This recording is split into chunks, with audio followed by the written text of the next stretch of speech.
name, give the attendance, and you shall be heard. God save the Commonwealth of Massachusetts. Court is open. Please be seated. Good morning, everyone, and welcome to this session of the Appeals Court.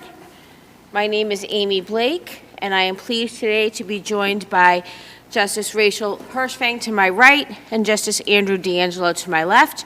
We are your panel for all 5 cases today. I think most of you have been here before, but to briefly go over the rules, each side is permitted 15 minutes of argument. I can assure you that we have read all your materials, so you should get to the thrust of your argument right away. There is no rebuttal. After the third case, we will likely take a morning recess of about 15 minutes. And if there is nothing else, we will call the first case, Commonwealth versus Anthony Winchenbach, docket 22P 0038. Attorney Sanchez? Good morning. May it please the court? Good Alicia morning. Sanchez for the Commonwealth. This is the Commonwealth's appeal. It pertains to an allowed McCarthy motion to dismiss the indictment of misleading an officer.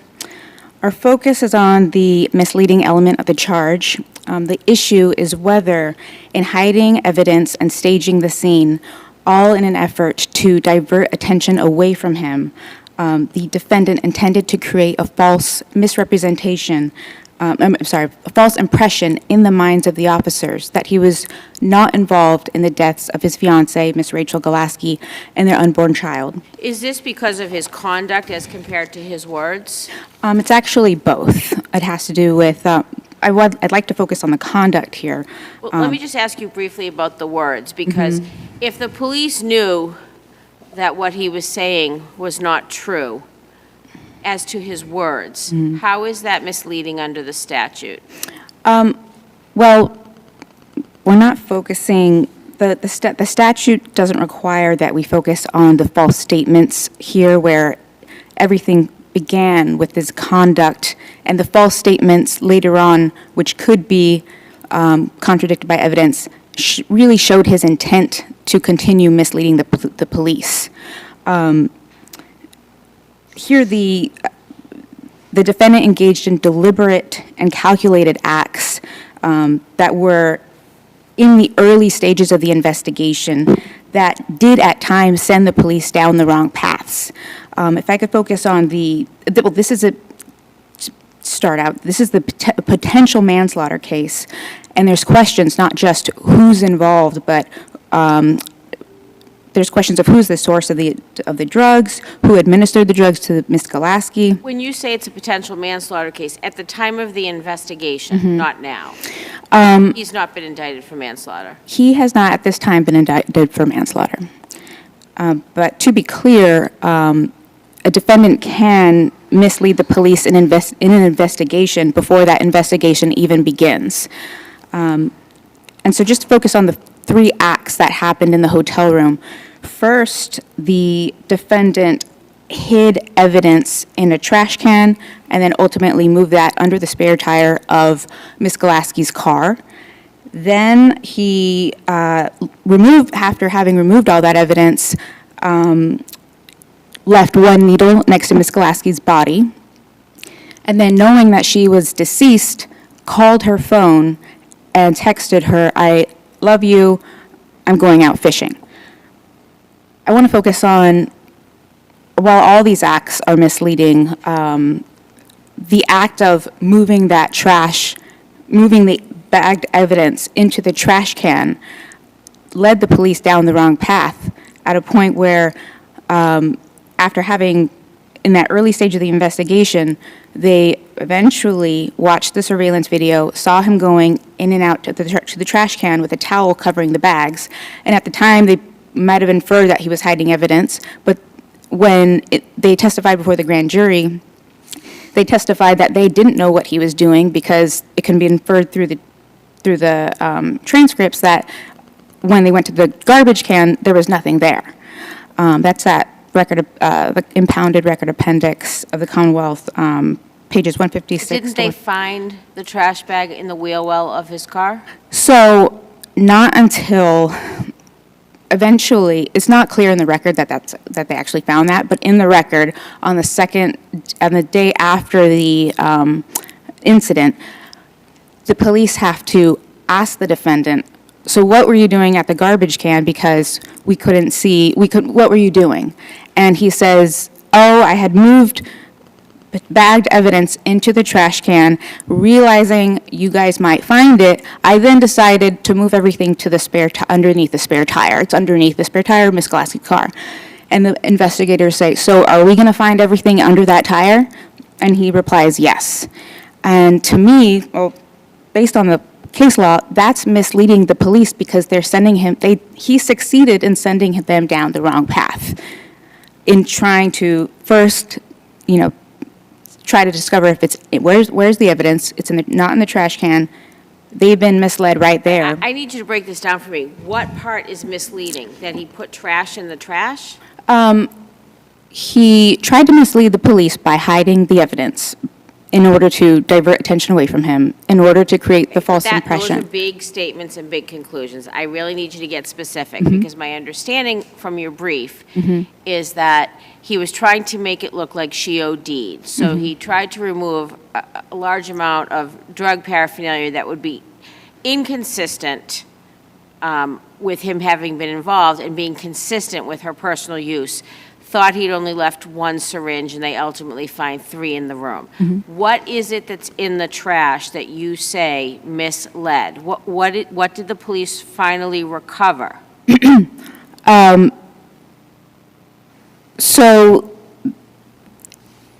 they ultimately learn that the evidence is not in the trash, and that it's underneath the spare tire at the end of it. Because he told them that. Because he told them that. So I guess I'm missing it.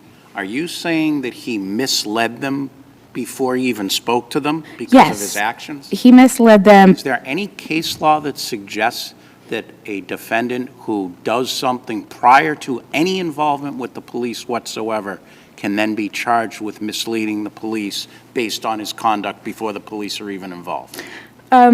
So there's the case law. This is a unique set of facts. Not that unique. The defendant commits a crime, and then he allegedly, and then he covers it up, and he throws stuff away, and then later on he talks to the police, and by the way, he doesn't tell them about his cover-up.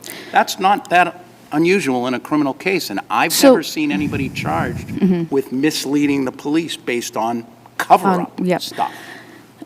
So in the Asciutto case and in Figueroa, it stated that within the meaning of the intimidation of a witness statute, investigations, a defendant can mislead the police in an investigation before that investigation's even started.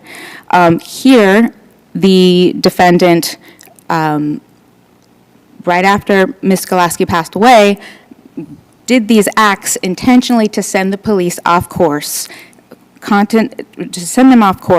and in doing so, interfered with the investigation in a way that the statute was intended to prevent or to deter. What was in the trash bags? That's, I think, the third time I've asked you. Yes. So the record doesn't state exactly what was ultimately found in the trash bags. How do we know it was evidence of a crime? So already the police find the 3 needles in the hotel, and it can be inferred that the evidence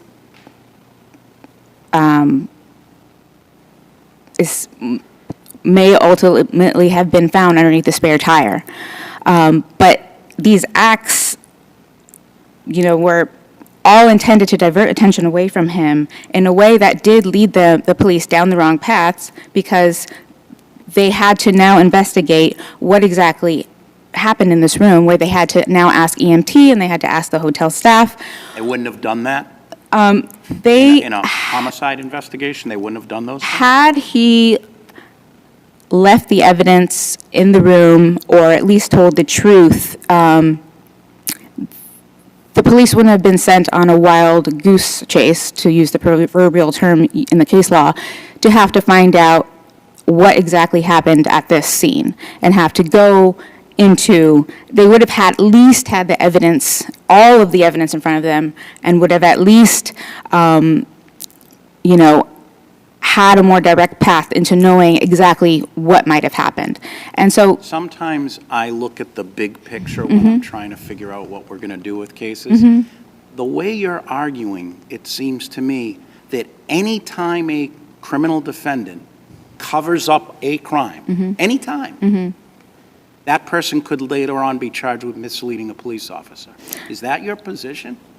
it's my position that when, as the case law states, when they take actions to hide evidence and to stage a scene and to cover up what they may do, what they may have done, with the intent to create a false impression of they were nowhere around, this person overdosed in a self-induced situation where she was alone.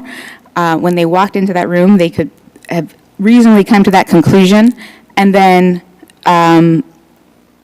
did that lead, per the case law, was it reasonable for the police to have gone down different avenues in their investigation? And here, they did. They had to go down certain paths because the defendant required them to take extra steps or certain steps in the wrong directions. What were the two paths? Either she OD'd on her own, or he was part of the drug situation where she died. So I don't think that the question is just whether, I don't think the statute requires a view of whether the defendant violated the statute based on one or two directions, because here, there's so many different questions to be answered in a potential manslaughter case.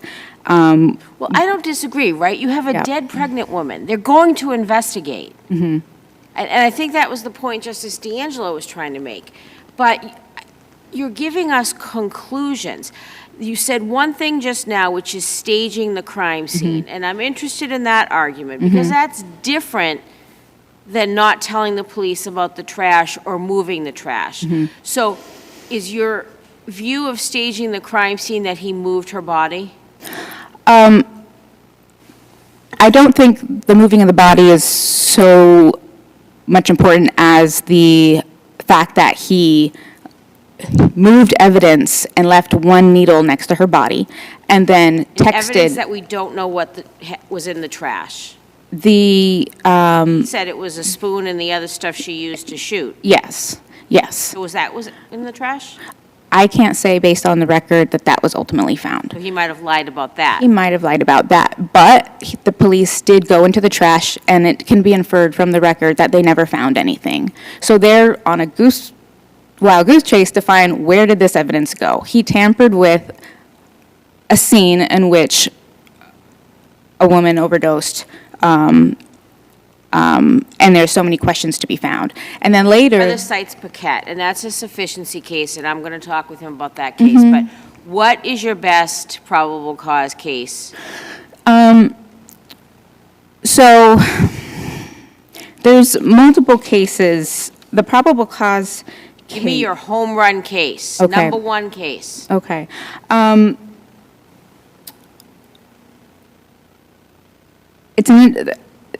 There's Phillips, the unpublished case Phillips, that requires that,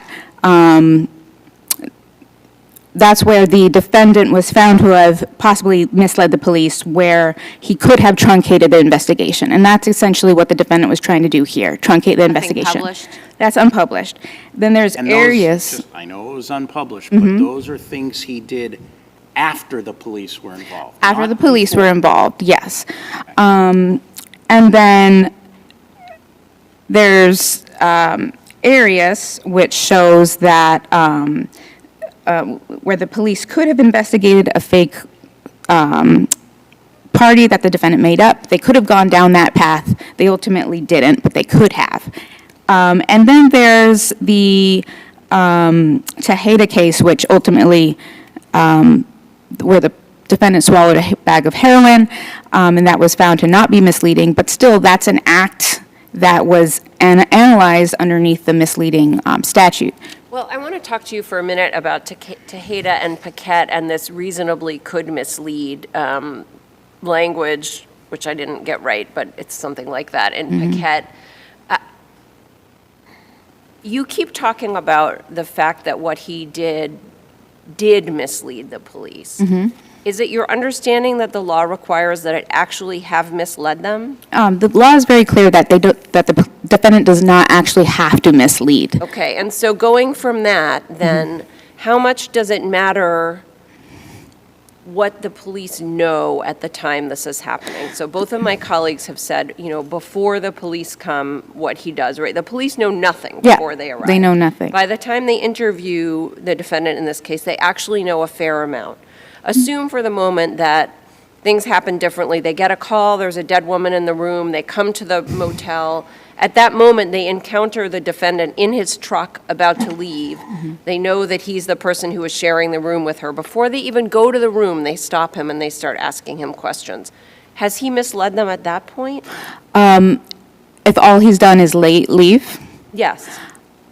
I don't think so, because that's where the Paquette analysis, where what's important is the timing and what they knew, and at that time they may have contradicting evidence, at least in the hotel room, that would contradict what that the defendant was involved and that they saw him in person leaving. So now let's say they interview him in the parking lot and he says exactly the same things that he said in the first interview. Is that reasonably misleading at that point? They haven't seen the room yet. And I'm sorry, what is he saying? The same things that he says in the first interview that's excerpted in the grand jury minutes. That they came down there for dinner, they went out to dinner, they were intimate, they went to sleep, she took off in the middle of the night, he doesn't know if they had just walked in, if the police just arrive and that's the first thing they see is, what does the police know at that time? I'm sorry? They haven't seen the room yet. They haven't seen the room yet. No, there's a deceased person in the room and that he shared the room with her. I think he's trying, first the question is, what's he intending? And I think he's trying to create the impression that he's nowhere involved. And then you also need to consider the timing and what the police know at the time. And the police don't know what's in that hotel room. So in effect, it reasonably could lead them down the wrong path at that time. It doesn't really hinge on what they're eventually going to find in the hotel room at that time. It's what is in that moment, what the timing of it, and what the police know at that time. The grand jury never heard anything from a police officer about, we would have done this if we had known that. Is that accurate? That's accurate. Okay. All right, we have your argument. We'll next hear from Attorney Wunderlich. All right, thank you.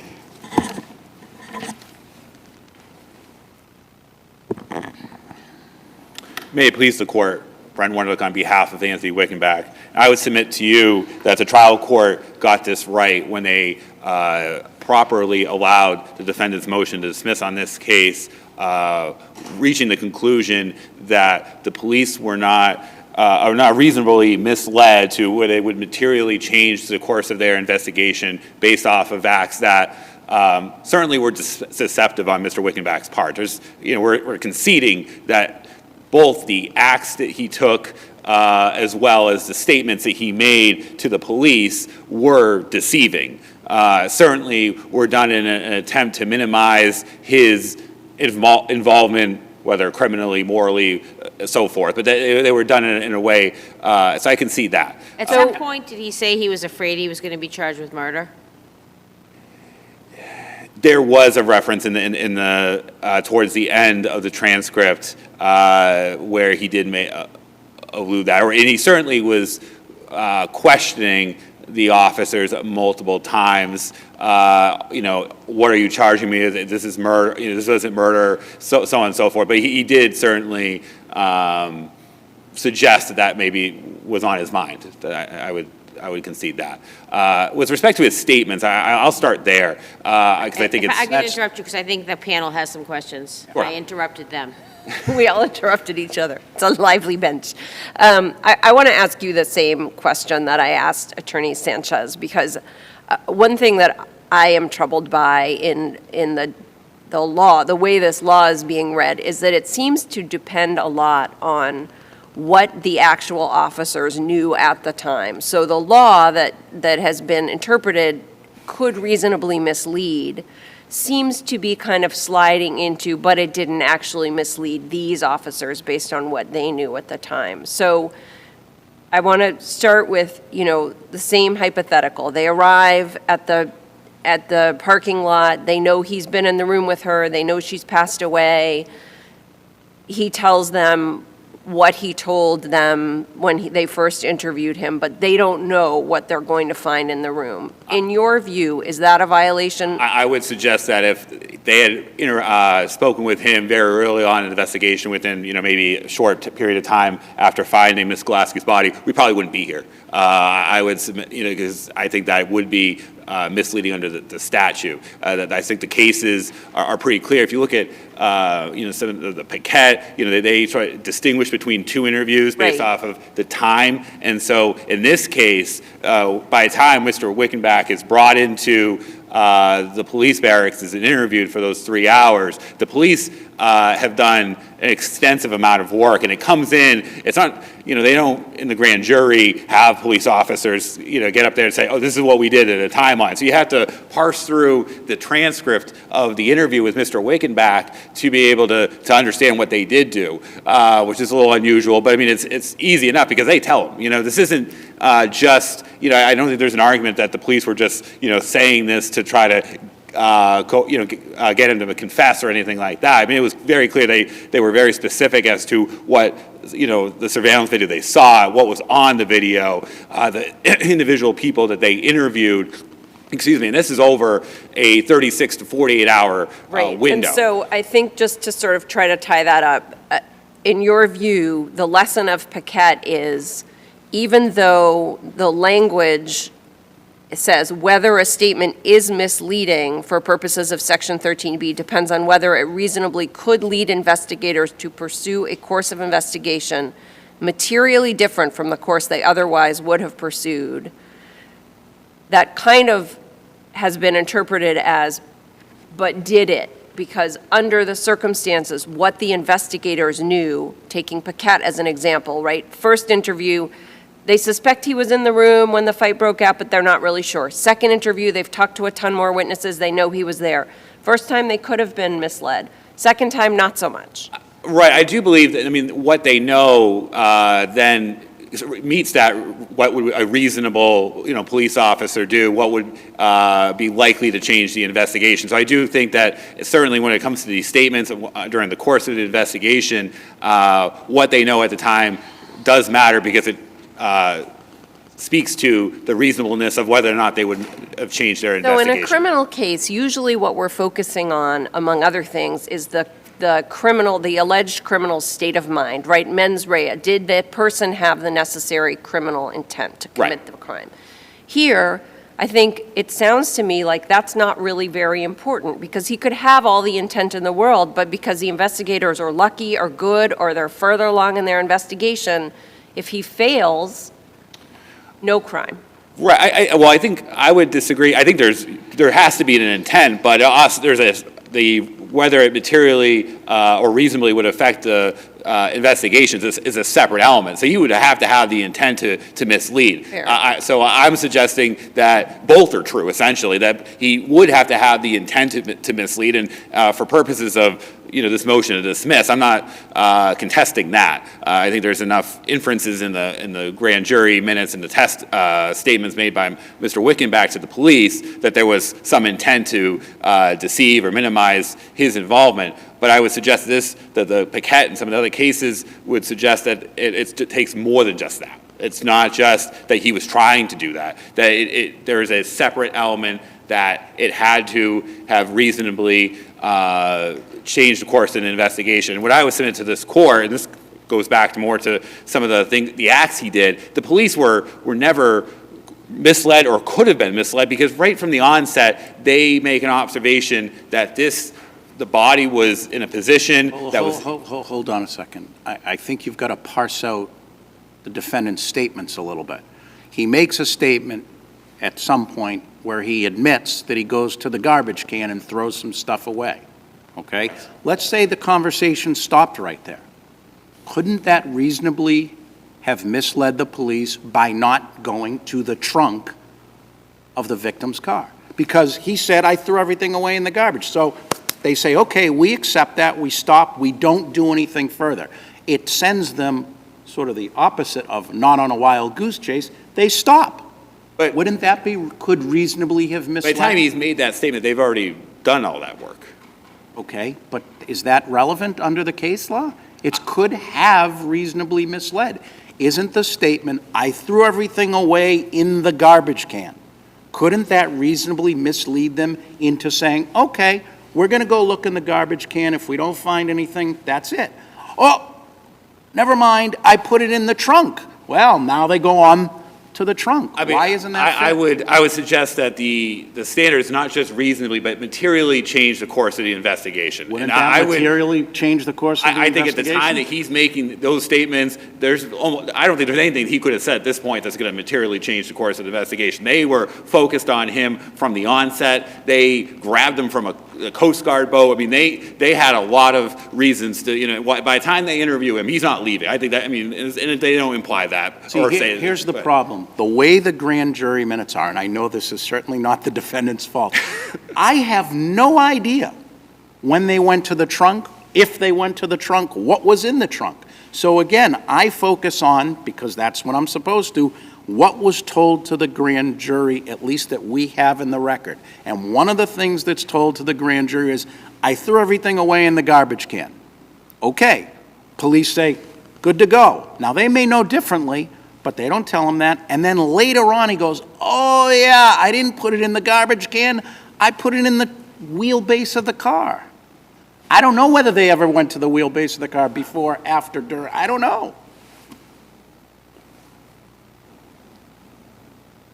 So what do I do with that? In the grand jury testimony, I could be mistaken, but I'm fairly certain that there was an inference that the police had done all this searching of the stuff. Tell me where, because I don't know that. At least unless we only have a portion, I don't know. All of it was a minute. I can't recall off the top when they made that. I do understand that's an issue in this case, is by the Commonwealth not introducing some the police officers and give a more detailed timeline. It does require some inferences to be made, and I would suggest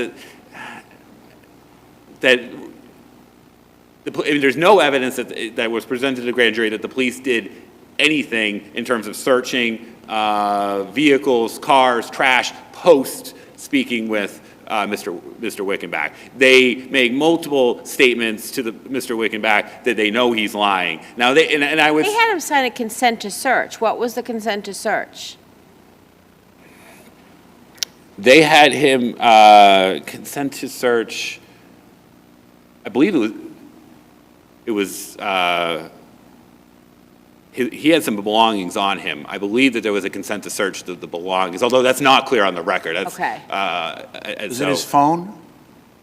They did. I know they asked about the phone, but I don't believe they ever followed through on that. There were some references about they knowing that he made some calls onto her phone, but I don't believe they ever took the step of searching his phone and doing a forensic evaluation of his phone. You cite Paquette, understandably, but you would also acknowledge that's a sufficiency case. Do we have a probable cause case on this issue? I don't believe so, no. That's a part of, I would concede, a bit of a challenging part of our case. There hasn't been case law developed on the probable cause standard. I would suggest that the evidence in this case is clear that the police, were not misled, could not have reasonably been misled by Mr. Winchenbach's actions. Mr. Winchenbach's actions, all they accomplished is putting the focus on him. So we've pulled apart with both of you each little piece, but you wouldn't disagree that in thinking about this case under the probable cause standard, we're looking at a totality of the circumstances, right? We Correct. can't look at it in isolation. I don't see this in the grand jury transcript, so I think I know the answer to my question, but there wasn't a no bill for manslaughter, was there? No. Okay. This case is an older case. It was spent years in them pursuing or doing some work, and then he was never indicted, and they never brought charges against him. Let me ask you a similar question that I asked the prosecutor, which is, shouldn't there have been evidence presented to the grand jury of what would they have done? I mean, that's the crime here. Again, I love the language that's used in one of the cases, the wild goose chase. Right. Shouldn't the grand jury hear that part of the case of what would they have done differently?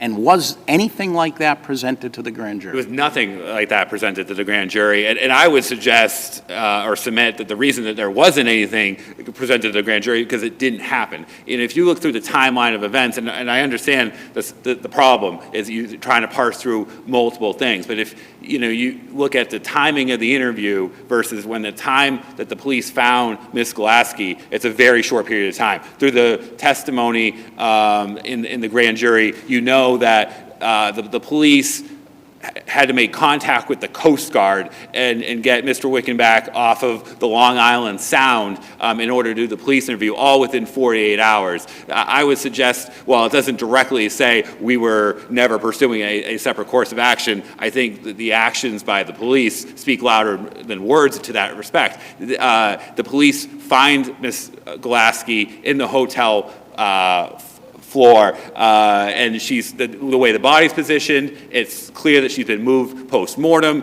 The amount of needles they find, it's clear that this was not to them an accidental overdose, and they had to at that point pursue an investigation, which any reasonable officer would do. And I would suggest everything that happened afterwards is in the course of a reasonable officer's investigation in terms of getting the surveillance video, and one thing led to another, and then there was no detour, and there was not going to be a detour based off of what the police found when they found it. Do you agree with the prosecutor that a cover-up by the defendant, that alone could lead to misleading a police officer? No, I would suggest that what the Commonwealth is asking this court to do is expand the witness intimidation statute to cover literally anything that a defendant may do to minimize his conduct. If someone were to rob a bank, is throwing the mask so that that may be evidence of a crime. Is that witness intimidation? Is that misleading the police? Is stabbing someone and taking the knife with you? Misleading the police. I think that what the Commonwealth is asking for with respect to the acts that Mr. Winchenbach did prior to any police involvement in this case would dramatically increase the what would be covered under the witness intimidation statute. And I would suggest, while perhaps not explicitly laid out, it's not the direction that the cases have gone. I mean, the cases have been trying to suggest that it would have to materially, change the course of an investigation, which would suggest to me that it's not a situation where anything that a defendant does that's misleading is automatically witness intimidation. Let me just check with the panel. I don't see any further questions, and your time is up. Counsel, I want to thank you both. This is a difficult case, and you both did a nice job. Thank you. Thank you.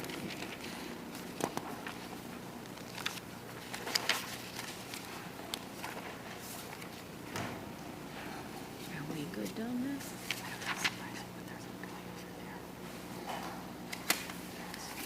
Our next case is Educational Divide Reform, Inc. versus Robert Reardon and another, docket 22P0813. Good morning. Morning. Mr. Lee, when you're ready. Yes, I am. Thank you, Your Honor. May I please the court? The trial court decision and the endorsement on the defendant motion to dismiss should be reversed for the following reasons, Your Honor. Can I just ask you, do you agree with your brother that the standard is Iaquino and not the standard that you set forth in your brief? Yes, I do, Your Honor. Yes. So you want to correct your brief? The standard itself is, yeah, I agree with the standard itself, but I do disagree with the fact on the understanding of the court, the trial courts, Your Honor. I want to make sure we're all operating on the same standard of review. Yes. Okay. And there's a large number of the facts in your facts section that do not have citations to the record. So in the future, you need to make sure you read our rules and comply with our rules, okay? Yes, Your Honor. Okay. The trial court provided 3 bases for its decision. Number 1 is administrative appellate procedure was not exhausted by the plaintiff. Number 2, the EDR, the plaintiff, was aware that the false statement that was provided by the government official, the information that was provided by the government official was false at the time. Number 3, the liabilities regarding the claims against the city in and of itself is precluded under Section 10D. Do you agree that your client did not file for a tax abatement for those 3 years in which we have the contest? Yes, Your Honor. So I guess I'm confused because I know you've tried to recast it and restyle it as something else, but at the end of the day, there was an administrative remedy that they did not comply with. That was their relief. To come here, you would have had to have gone to the appellate tax board. So I don't understand how we can do this workaround that you've suggested. The reason being is, Your Honor, I guess we are putting our finger at the administrative appellate procedure. But the reason that was impossible at the time is because by the time my client realized it was exempt from property taxation, it was already too late. By then... Can I ask you about that? If a company or corporation is a nonprofit organization, does that automatically make it tax exempt? That's my understanding, Your Honor, as far as the property tax is concerned. That is actually where the confusion came from, Your Honor. The reason being is because my client contacted the landlord thinking at the time asserting that nonprofit organization, it should be exempt obviously exempt from income taxation. So what about the property taxation? So contacted the landlord, then landlord contacted the city the taxing department. At the time, they provided false information and said, it is still subject to property taxation. And also, not only just at the time, Your Honor, they also provided some sort of seemingly persuasive explanation, which is... Obligation does the government official have to give any information to your client? But it wasn't what... I don't think they have an obligation, but the... So he could have said, I'm not telling you, call a lawyer, and that would have been fine. Right. I believe so, Your Honor. Okay. But then they provided... So what if he made a mistake? Let's say it wasn't deliberate. Let's say he didn't lie on purpose. He just made a mistake. But if that mistake itself is... Well, I believe that is tantamount to the level of gross, at least, and tantamount to the gross negligence and possibly reckless disregard for the truth, and possibly intentional as well. We are not talking about somebody staffer who just started a career at the taxing department. We're talking about somebody who's been working there for a decade or more and The problem is in your complaint, in a timely way, in June of 2018, paragraph 14 of your complaint, EDR's president knew that they were nonprofit organizations and should be tax exempt. Your client knew it. That's not what it is, Your Honor, though. What we were suggesting... That's not what it says? What we are saying is the trial court said we were aware the information was false, but we started, the thought was formed at the time, the outset of the complaint, when they complained and contacted the city. But then when they were given the information, which happened to be false, they were convinced into having to pay tax because the city gave us, my client, information that was confusing, but that's seemingly persuasive, again, just for the fact because they are not operating the same line of business as the landlord, meaning the landlord, a Roman Catholic church, my client is an education service provider. It's for the fact that they are not doing the same kind of business. So the city department said they are not exempt from taxation. So the assessor says that. the president of your client says, we're exempt because we're a nonprofit. I don't know, maybe get a third opinion, like you, the CPA lawyer. Your client accepted it to his detriment and waited 3 years to do anything about it. Well, that's a question for us here, Your Honor. When he had that thought, that form that was formed at the time before he asked the question. In June of 2018. So, I'm sorry. In June of 2018? Yes, Your Honor. Okay. At the time, he only had that thought, Your Honor. That was just lay person's thought. And that he simply pushed that, but they got a response from the city. President of a nonprofit. Well, Mr. Reardon is the director of the tax environment. So he has this thought, he gets other information, and then he waits 3 years until he goes to a cocktail party, But and that's when he figures out he's been When improperly he taxed? received, Your Honor, all the respect, any lay person received a government guidance, the guidance from the government official happened to be head of the department. Right, he was the assessor, there's no dispute about that.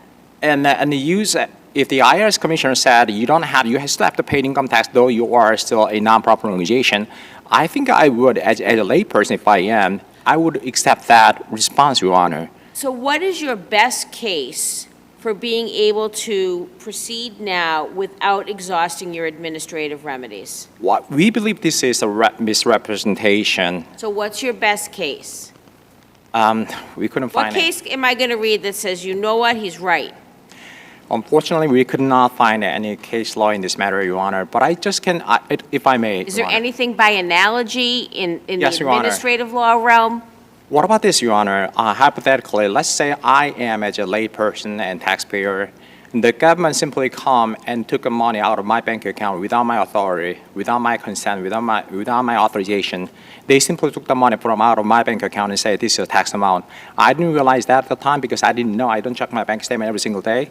Later on down the road, a year after, I just realized, geez, $10,000, let me say $5,000. It was not noticeable at the time, so I didn't realize that. But the year after, well, geez, that was the money there. But then, so I'm going to claim that money because I do not owe the government $5,000, but they took the money out of without my authorization. So I'm going to claim that, but that has been a year since the money has been taken. Then would I be barred from claiming that money because I didn't file it within 3 month time That's period? not a Chapter 59, Section 59 claim, right? That's a different, I'm looking for something where there's a statutory scheme with prescribed timelines that the SJC has said are absolute, which is what happens with this statute. I'm trying to understand how I can get to your result with your client's failure to exhaust its administrative remedies. Okay, and unfortunately, as I said, admitted earlier, we couldn't find any case law in this matter, Your Honor. But I do believe, my hypothetical that I just provided, if that was a tagged and labeled property tax that was imposed by the city, but I think we can see some sort of similarity here as well, because we're not just talking about just mere negligence. We're talking a possible intentional tort claim, which is reckless disregard for the truth. And if I've been working for a city for 10 years or more and heading to the department, not knowing that kind of basic application of the law, I think that would be tantamount to the at least reckless disregard for the truth, Your Honor. Counsel, in the judge's decision, the judge says that the plaintiff stipulated that it knew Mr. Reardon's statement was false when he made it. Are you saying that was a clearly erroneous finding? That's exactly precisely my point, Your Honor. That, when you look at the complaint, the paragraph 14 down to 17, that's not the accurate characterization of the complaint, Your Honor. In fact, what we stated in the complaint, the plaintiff asserted simply EDR should be exempt from the real property tax on the grounds the landlord and tenants are a non-profit organization. So that was a thought that was formed by the plaintiff.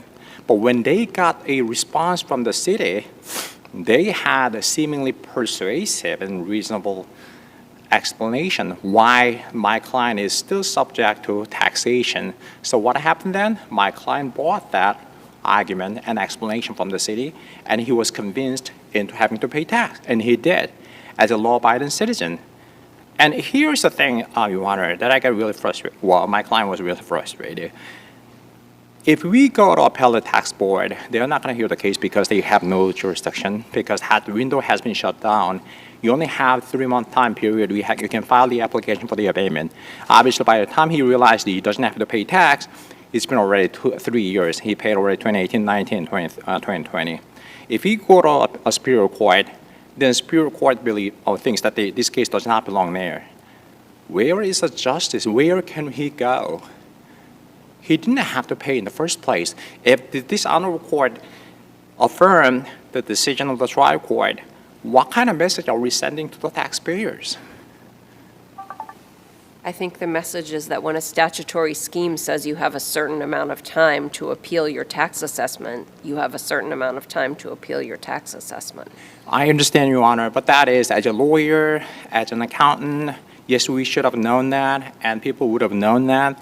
But as a lay person, when you get a response from the government official, not even a staffer, not even a second grade, we're talking about the head of the taxing department, and getting that kind of information, I think not just once, but twice, he himself contacted them directly. And getting that kind of response, I think we'll buy it. We'll accept that response.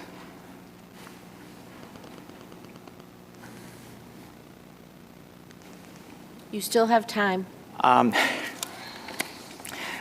So that is the first argument. In fact, I just covered the, by answering questions, Your Honor, that you have, I basically covered that. You want to address the Tort Claim Act? I'm sorry. Why is there no immunity under the Mass Tort Claim Act here? If it is a negligent case, obviously the municipals, they are immune from the negligence and all that. But we do believe under Spring versus the geriatric authority of Holyoke, the employees are still remaining liable for intentional torts. But then we were denied the opportunity to prove our claims, Your Honor. And that's For us to say it's an intentional tort, we would have to believe that the assessor knew that your client was tax exempt but told him he wasn't. yes. So what evidence do we have in the record that would support that conclusion? At least when you said Your Honor, when you said knew or should have known, though, Your Honor, we could include that. He knew or should have known the application should apply to his case there. Just for the fact that he's, again, I'm just repeating myself and reiterating it, heading the department for a long time and as serving as a director, he should have known the basic exemption status itself. And that opportunity was denied because we couldn't get the case in, Your Honor.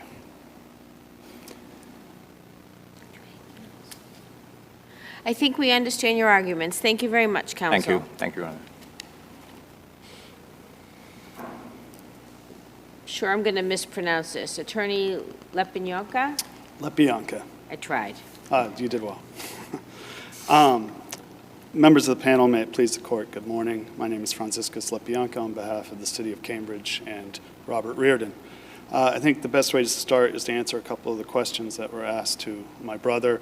And my turn to mispronounce something. The case released or issued yesterday by a panel of this court, Unquity House, which Justice Hershfang was a member of the panel. In that case, the court stated the taxpayer carries the burden of demonstrating entitlement to an exemption, and that was not done here. There was a question posed about nonprofits. There are different types of nonprofits. EDR purports to be a charitable organization.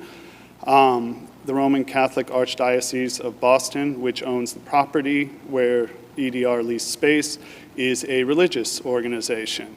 When Mr. Reardon was contacted by EDR, he didn't give false information. The statement he gave, and this is found in the record appendix in the complaint at page 2 and at paragraph 15 on page 10 of the complaint, he told EDRI that the premises were not used for church business, so the real property was not tax exempt. And that's true if you go to chapter 59, section 5, 3rd, clause 11. That statute says that if religious property is not being used primarily for religious purposes, then it's not subject to a tax exemption. But Clause 3 would have allowed potentially for a tax exemption here. It would if that information was timely brought, which is the burden that EDR had to demonstrate entitlement to an exemption. It was on them to then say, okay, fine, but here, and that goes to the Lady of La Salette versus Board of Assessors in Attleboro, where they addressed that exact issue. But that's not what happened. As this panel has already pointed out, what happened was way past the deadline for timely asking either for an abatement under Chapter 59, Section 59. EDR could have asked for an abatement timely from the Board of Assessors. If he did not get, or if it did not get the relief it wanted, could have then gone to the board, to the Appellate Tax Board, and thereafter sought judicial review. That didn't happen. They had, under Chapter 59, Section 5, an even easier route to go, where they could have gone straight to the Appellate Tax Board. And they could have done that. And the court here had a sparse record, the lower court, the Superior Court.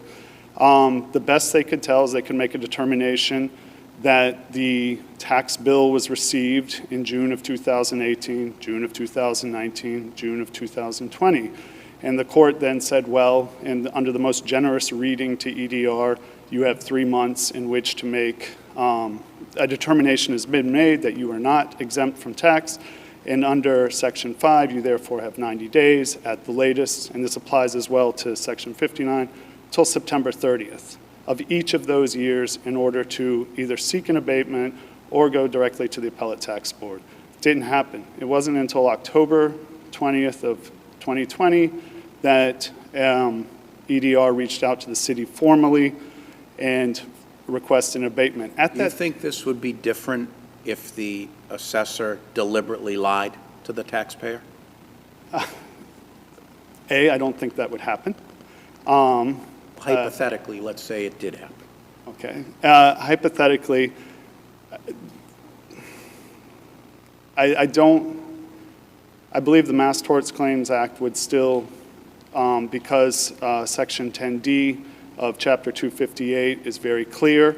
And I think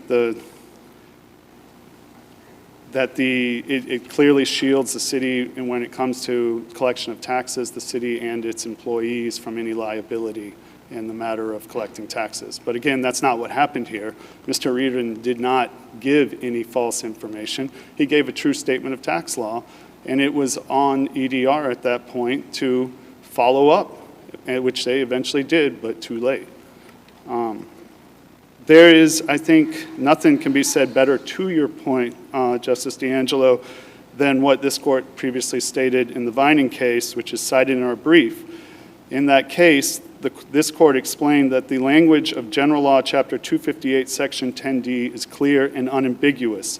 Section 10D's broad language exempts from recovery any claim arising from the named conduct, in this case, assessment or collection of any tax. Any, in this context, indicates all or every. Accordingly, a public employer is not liable for any claim that falls into the delineated conduct. Because the Mass Torts Claim Act is clear and unambiguous that government entities are not subject to tort liability for such claims, this court should affirm the order of the Superior Court dismissing EDR's claims against the city with prejudice.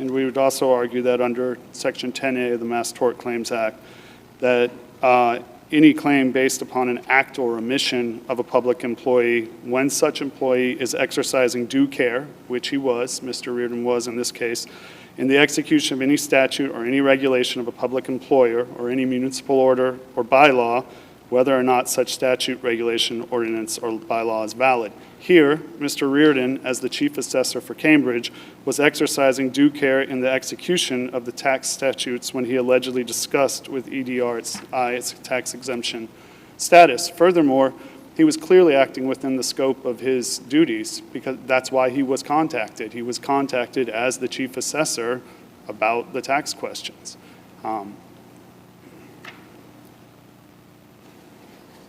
So in that, that's the summary of our argument. Their lawsuit is an attempt to challenge 3 assessments with which it disagrees.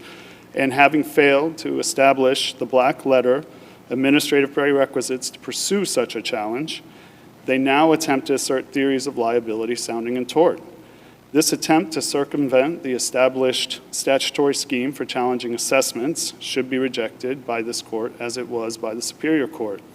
All of their claims, EDR's claims, fail as a matter of law, and the order of the Superior Court dismissing EDR's complaint with prejudice should be affirmed. I'm happy to answer any questions you might have. Don't see any from the panel. Counsel, thank you very much. The case is deemed submitted. Thank you both. Thank you.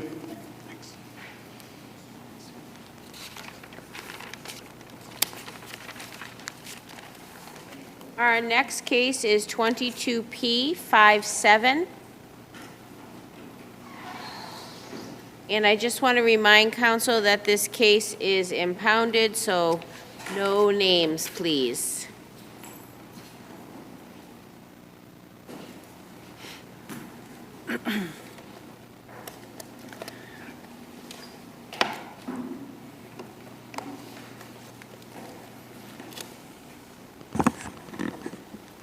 Is the other side here? Is the other side here? That's very weird. Okay, we're going to take a break after this one, no matter what then, okay?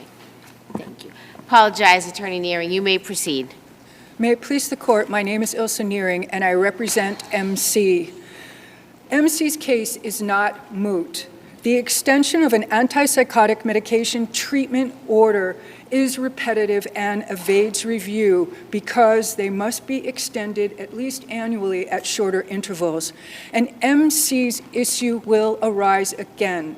There will be another petitioner who is not prepared to go forward at the periodic review with the testimony of a licensed physician or a certified psychiatric nurse clinical specialist.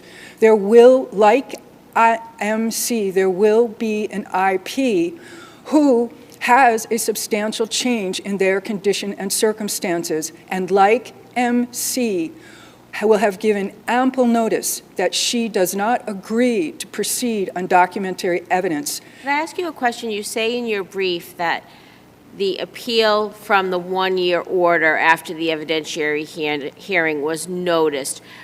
Because these are done with initials and impounded, I tried to find it in our docket. Do you know if it's been docketed? It has not been docketed, Your Honor. Okay, so I didn't miss it. No, you did not. Okay.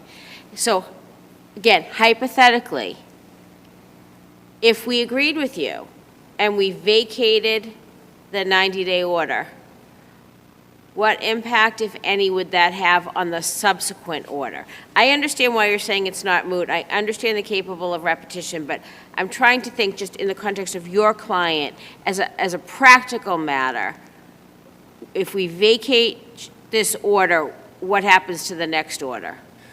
I've thought about that, and it seems to me that when there are rulings of this nature about procedural issues, they are not retroactive. Right. They go forward from the date of the decision. So it really wouldn't have an impact on the subsequent treatment order. That would be subject to its own appeal with whatever issues may have been raised. I believe so. What if, instead of doing what this judge did, which was to put it over and schedule it for an evidentiary hearing, what if she had made a finding that DMH wasn't ready to go, MC was looking for an evidentiary hearing, as is her right, and that it was an emergency, I'm going to use that word in quotes, such that if she didn't continue the treatment plan, MC could potentially be put at risk, and therefore substituting her judgment that during that emergent period between the date of this hearing and when the evidentiary hearing actually happened, Would that pass muster for you if she had said it was an emergency? It would I know that didn't happen, but if we want to give guidance to the lower court on this issue, what could she have done, other than having an evidentiary hearing that day? Well, I'm afraid that the MUPC is a harsh mistress. I mean, she defines an emergency at 5-308B. Right. And honestly, if the patient was in such critical state of mental health, none of this ever would have happened. All right, so I'm going to ask you my next hypothetical then. The judge doesn't make an emergency finding. She continues it for an evidentiary hearing, but does not sign the treatment plan. So there's no authorization to administer, and the MC begins to deteriorate. Then what? General Law, Chapter 123, Section 21 permits the administration of antipsychotic medication in a medical emergency. Without the need for a court order? Yes, that's a temporary stay until they can get judicial authorization. Can I ask a question that's very similar in nature to Justice Blake? What if the judge had granted a temporary extension of 1 day and said, I'm going to give them time to bring the doctor, or a week, or 2 weeks? So my question is, at what point under your argument is it impermissible? Well, I would argue that even 1 day is impermissible because the justices have said practical considerations, even laudable practical considerations, cannot be addressed at the expense of the constitutional rights of litigants. And here we have, MC has a constitutional right to refuse treatment with antipsychotic medication, and in addition to that, the legislature has promulgated the MUPC with statutory due process entitlements to actually protect that constitutional right. So again, the MUPC is a harsh mistress. Now, Do you feel, and I don't even know if it's your burden, but did you provide appropriate notice that you were seeking an evidentiary hearing? Yes, I believe, yes, MC did provide notice. A week before the hearing, she filed a motion in limine and stated she was objecting to the clinician's affidavit. Case law says that affidavit is inadmissible over objection. In addition to that, the MUPC says an antipsychotic medication treatment order can only be ordered or authorized on the testimony of a licensed physician or a clinical, a certified psychiatric nurse clinical specialist. And the only way such an order can be issued on documentary evidence is if the incapacitated person agrees there is no contested issue of fact and the judge makes findings why testimony was not needed. So I'm going to put on my prior hat as a probate court judge for a minute.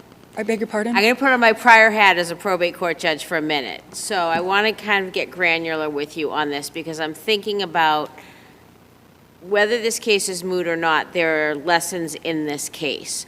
And it's not unusual for temporary substituted judgment orders to enter in 90-day intervals for reviews until the one-year order enters. I think that the statute permits that, and I think that for managing sessions, judges go out to that very last 90th date. Giving notice a week before, and I'm not sure that you have the burden, but it's clear that there was notice that under AR you were not going to agree to a documentary hearing.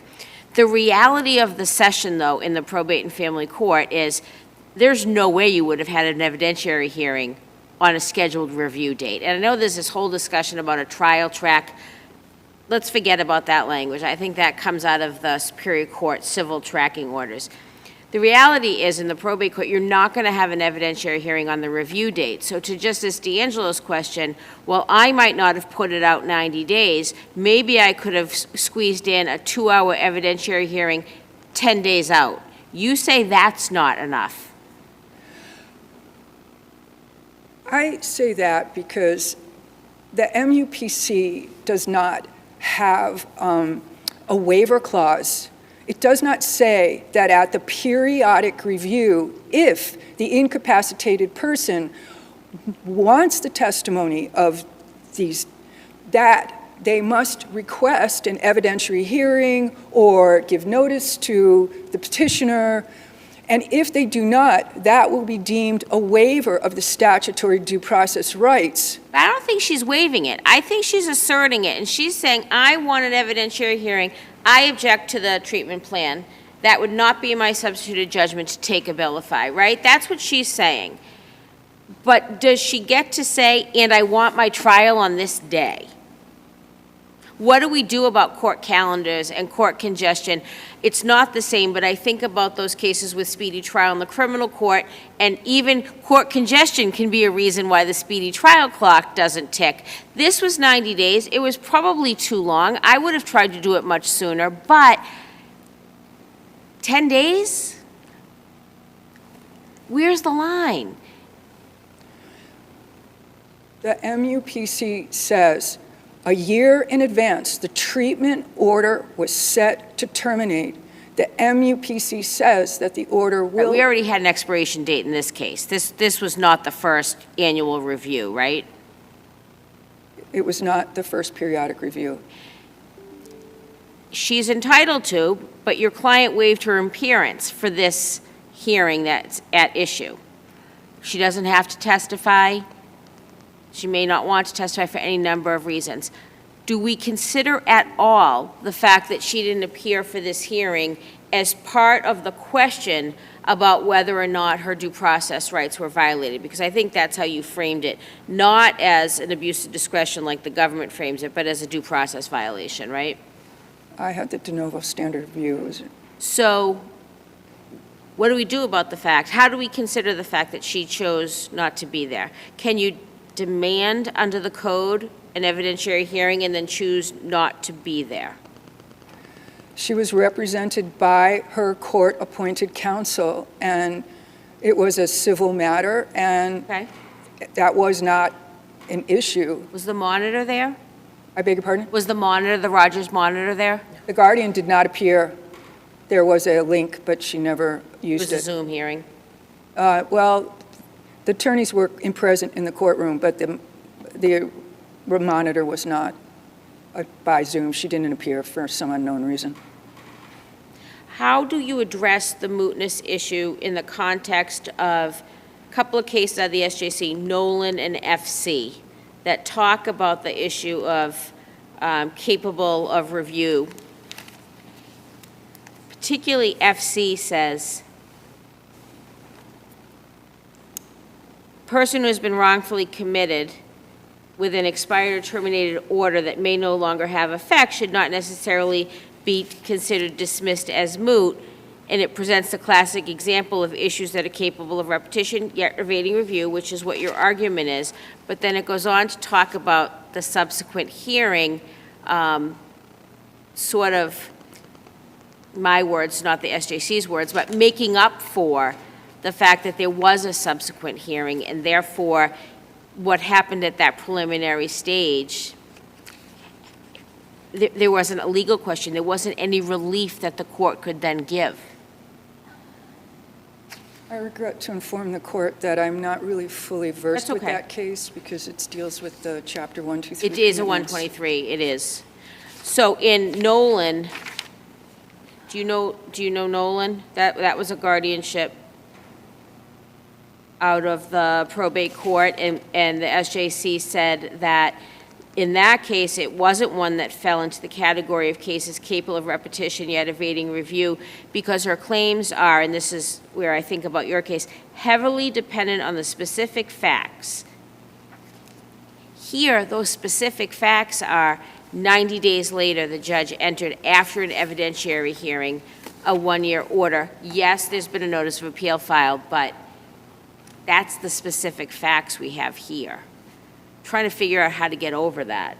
You raise a really important issue. I want you to know, I hear you on the issue. I'm not sure that this is the case, though. If an order hadn't entered subsequently and this order had simply expired or terminated by its terms, and we had issues about the collateral consequences of having this kind of a decision out there, that is, I think, a more compelling argument. It's just not the facts that you were dealt.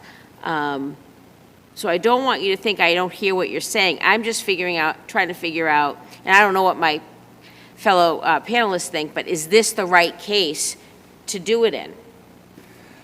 Well, I certainly think it would relieve the congestion of court dockets and get everybody on the same page if there was a ruling that the MUPC does not authorize the extension of an antipsychotic medication treatment order in absence of a hearing, an agreement, or an emergency. Thus, when the date for the annual periodic review and termination has come up, and there is reason to believe that the condition and circumstances of the IP have substantially changed, the right to this hearing and the right to the hearing can't be met before the order terminates and the IP moves to dismiss. Counsel, you may have stolen my thunder, but I want to ask you about that. Are you suggesting, and I'm trying to use the dates specifically to this case, on October 27th, 2020, the court extended the order? Are you suggesting that a year from that date, and in this case it was October 26, 2021, the court should say, that's an evidentiary hearing unless we hear otherwise? Unless we hear the patient agrees or there's extenuating circumstances and a motion should be filed. Your position is that on that year date, it should be scheduled for an evidentiary hearing, and therefore Justice Blake's consideration about the court calendar would be avoided because it should be scheduled that way. That such a ruling would send a message to all the parties that they have to get themselves in order and make sure that everything that's needed to extend this plan is in place. Because if we say there's a 1-day grace period, a 10-day grace period, then there's going to be, oh, well, it's 15 days. Oh, it's 20. Now it's a month. Now it's 3 months. Then it's 6 months. That a clear message could be sent. I'm sorry, my time. Well, why isn't the opposite true? There's a presumption, which is I think how the Rogers sessions operate now on block day in most of the probate and family courts. The presumption is there won't be an evidentiary hearing unless the IP requests one. Well, but that presumption ignores the fact that the treatment order on its face says it will terminate, and the MUPC says antipsychotic medication can only be ordered or authorized under certain circumstances. In your statement of what you would want us to hold, you used the word hearing. You did not call it an evidentiary hearing. I could make an argument that what happened on October 26, 2021 was a hearing. So you would want us to say an evidentiary hearing. Where evidence is taken as required by the MUPC. If requested by the IP.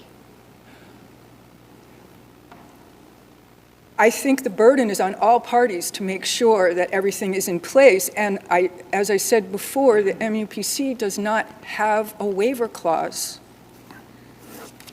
It's a great place to end because that's where we're going to start with the Attorney General.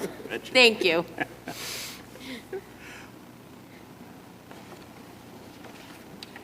Good morning, Your Honors. Adam Hornstein, I'm an Assistant Attorney General. My pronouns are he, him, and I'm here today on behalf of the department.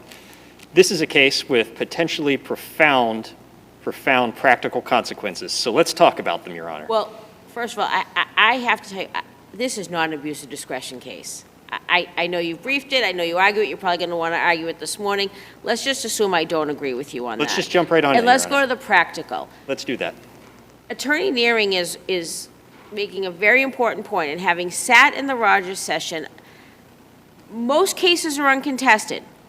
Yes. Anecdotally, this is the Amy Blake world. Most cases are uncontested, but there are always, let's call it a handful of cases like MC, who are contesting. Yes. So she's entitled to a hearing. Doctor has to come in if she's not going to accept the affidavit. We've said that. That's black letter law. She didn't get her hearing. She got a hearing. She didn't get the hearing that she's supposed to get under the code. So a few responses, Your Honor. Fully agree with the premises of your question. She got a hearing, and again, we can debate whether or not that is sufficient within the terms of the code, within the terms of, or within the confines of her due process rights. She also did get an evidentiary hearing. It was just 90 days hence. And again, we can debate the propriety of that in light of what the code says, in light of the court's inherent power, and again, the practical considerations that overlay this. But at some point, too, I also want to plant the seed in the court's mind about whether this is the right case to resolve this issue, to provide practical guidance, if we're going to provide it, to the probate court here. Before we decide whether it's the right case. Yes. What is wrong with, I guess, counsel's suggestion and mine, that you have a year date? The treatment order is scheduled to end on that date. Correct. As a matter of course, it gets scheduled for an evidentiary hearing on that date, subject to, as Justice Blake just said, the 25 cases where the patient says, I stipulate, or I waive, or whatever, and there's 2 left. What's wrong with that? That would be one potential resolution here. I don't think my client would dispute that that is certainly possible, but it would, again, have profound collateral consequences for how these cases are handled. Again, I'm not a policymaker, Your Honor, but certainly I would also hasten to point out that the probate code here, I'm referring to 5308B, which talks about the annual review, also at least contemplates in its last sentence that these orders can be extended under the terms of the code. So, for how long? And I think that's what capital counsel, question, Your Honor. And I here, mean, you know, again, I'll go back to the question I asked her. Is 1 day okay? Maybe. 2 weeks? 3 weeks? 3 months? Sure. 6 months? At what point Sure. do you just go, wait a second, that kind of eliminates the purpose of the statute? no doubt, Your Honor, 30 days would have been better than 90, 30 days would have been better than 60, 1 would have been better than 30. But looking at, again, let's see where the rubber meets the road. Look at the transcript here, right? We have a situation where neither the court nor my client had any clue that that this case had been marked or should have been marked up for a contested evidentiary hearing. What we have is... Okay, let's not use the probate language, no offense to my colleague. Marked up. Yep. That in my world means nothing. Okay. The case is scheduled. She sends a motion in limine that says, I am not agreeing to the affidavit.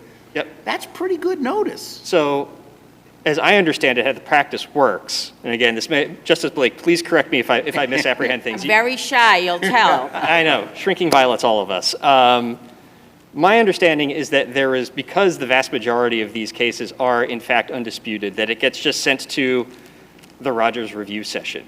And you'll see in the transcript the court saying, this isn't marked up for an evidentiary hearing. If you want an evidentiary hearing, you need to go see this other judge. And you know, when's the nearest opening? 90 days? You know, it's October, you know, it's the holidays coming up.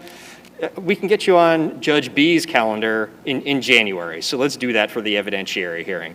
Again, I'm not saying that 60 days wouldn't have been better or that 1 day wouldn't have been better, but again, reflecting the realities of how the probate court in Worcester operates, even the judge who was hearing it wasn't the right judge to have heard it that day for an evidentiary hearing. And Nowhere in any statute that I'm aware of that says it needs to go to the X session. again, That's a probate court problem. It is a probate court Let them problem. fix it. Now let's weave it way back to where you said.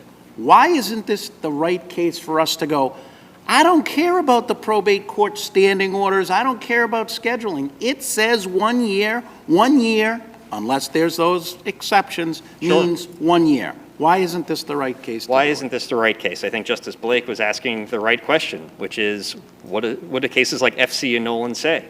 They say that this exception to the general mootness rule applies if, and only if, or the reason that it exists is because we want respondents to be able to have the ability to challenge the merits of the underlying decision. And here, where the respondent had 3 times before challenged the merits, has subsequently challenged the merits at the probate court, at the evidentiary hearing that was demanded, and could have taken an appeal from that January of 2022 order.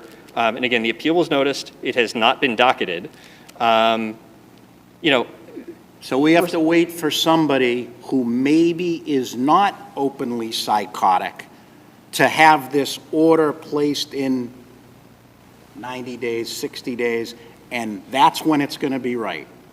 Because I'm trying to figure out, when I read counsel's brief and your brief, when is something like this not going to be moot? Because it's always going to be moot. Sure. Let's take this as a hypothetical then, Your Honor. After the 3-month review, right, or excuse me, at the outset, let's assume a totally different respondent. First time out of the gate, says, you know, there's a substituted judgment order in place.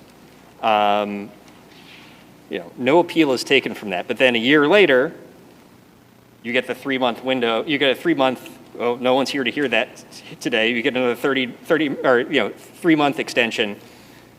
Take that up on appeal. Again, there hasn't been any adjudication on the merits, as there has been here, both previous and after. You know, the point is, I think that the... No, hold on. Let's slow I down for a second. Let's do that. 30 days comes. Yep.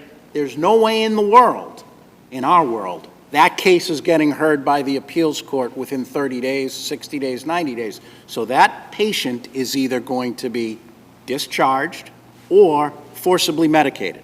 If she's forcibly medicated, you maybe not you, because you seem very reasonable, maybe a colleague who's not so reasonable is going to come in and say, it's moot. She had her second hearing. The judge said medication, so this case is irrelevant. Or the patient gets discharged.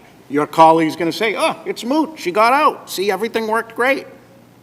I'm failing to see how your hypothetical says it's not moot. Well, again, let's cycle back to, again, the rationale of cases like MC, like FC, like Nolan. The reason that this exception applies is not just for narrow concepts of repetition and evading review. It's to afford respondents the opportunity to challenge these decisions on the merit, to remove any potential stigma associated with orders like this one. And whereas here, the respondent has had opportunity both before this continuation and after, and again, potentially there is still an appellate right that exists. I don't want to express any view on that. I know this court doesn't express any view on that, given the lapse of time. You know, that ability to challenge the underlying order on the merits, to remove any potential stigma that attends these orders, is the reason why this exception exists. Why it's not just for the sake of giving guidance, even if it would be important, even if it might be practical to the courts. And I will fully recognize my client has told me as much, that in a case like this, guidance may well be helpful to the probate courts. But in that respect, though, what's DMH going to do if we adopt what I'm now going to call the Judge D'Angelo rule, that every 1-year review is an evidentiary hearing unless you hear otherwise? So DMH is bringing every clinician in every time. Is that my what you'd have client has to told do? me that that will be challenging, but that if that's what the court orders, we'll make do. Perhaps the probate court could make a standing order then that says if there's going to be a hearing, maybe it's the patient has to say, I want an evidentiary. I mean, there could be other things in place before then, so DMH is not overrun, and neither is the probate court. Yeah, again, my concern is not just for my client, my concern is for the probate court. Again, I think all of the questions here have been immensely practically driven, you know, and I sense that and I appreciate that. But, you know, we obviously take our cues from the court, DMH does, as does the probate court here, so. If MC had filed with the single justice, you would have argued it was interlocutory and she's not entitled to an appeal, right? Probably. Would you be right? Probably. Thus, the question of capable No, evading. I hear you. I hear you, Your Honor. Again, my understanding of, again, cases, again, the cases that you cite, like Nolan, like FC, put this case on the line of being moot, not... Well, and I think that's the issue, right? The specific facts and circumstances. Yes. This wasn't a brand-new guardianship in Rogers' case, and maybe that's what's different. Maybe the right case to to make some change is where we haven't had a history. Yes, I think that is the right answer, because again, this case presents really interesting issues and has some really practical effects on how my client, how the probate court, and how respondents, like our respondent here, interface with the court. So no one disputes any of that, but this might not be the right case. Haven't we potentially gotten some guidance from the SJC in the context of Section 7 and 8, where they've been very strict regarding time limits and basically saying, if it says 3 days, it means 3 days. And even where a district court judge said, I'm going to start the hearing, says, what's your name? My name is Dr. So-and-so. Okay, we're going to continue it. The SJC has said, no, that's not a hearing. So doesn't that kind of give us some guidance as to what the SJC would say if we said, well, we're going to put it on for a year date, but if it's in session A, we'll continue it 90 days, but if it's in session B, it's a real evidentiary hearing. Haven't we gotten some guidance? Let me give the court its least favorite answer. That is a slightly disanalogous situation, but yeah, look, if we're in the business of reading tea leaves, is that an analogy that we can draw? Sure, it doesn't seem. But a commitment is different than medication. Yes, and this is why I say it's a disanalogous situation. MC was not institutionalized. No, this was just administration of medication and an appointment of a guardian. That is all. So it is, again, dissimilar, but it's a really interesting and novel hypothetical, and I think it is this entire case is thought-provoking, and that is the statutory/constitutional right to liberty. Correct. Which means freedom in one context. Yeah. And the constitutional statutory right to freedom meaning no forcible medication. correct. And that's And here, at the end of the day, I think what we have is a probate court judge trying to balance these really hard interests, right? Respondent wanted an evidentiary hearing to demand those constitutional rights be vindicated. Great. How are we going to do that? In 90 days, we'll do that. But in the meantime, you've been medicated for a long time under this court's orders that have been reviewed by the appeals court, and the court's obviously allowed to rely on those prior facts and prior determinations to disrupt that medication, the orders of treatment. Well, she could have not signed the treatment order, and if Yes. MC deteriorated. Proceeded under again, Justice Blake, questions that you asked opposing counsel, I think were good ones. Could we have done this as an emergency order within the meaning of 5308B? Maybe. Could we have done it, waited until she deteriorated under Chapter 123? I mean, it strikes me as being suboptimal, but yes, that's an option as well. Again, there are no easy choices. There are no easy answers. And perhaps, I don't know, that counsel's really looking hard at cases, again, like the Nolans and the FCs of the world to see, is this the right case that we want to provide guidance on, or does that mean the opposite? This is the case that we want to provide guidance on.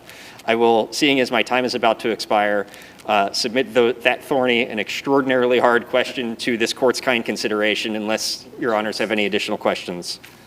I think we understand it. Beyond that, I don't know. Understanding is all I could hope for. This is a very challenging area of the law, and you both Yes. did an excellent job, and the arguments were very helpful, so thank you both. We are going to take a brief morning recess, and we'll be back in between 10 and 15 minutes. Court, all rise, please.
please.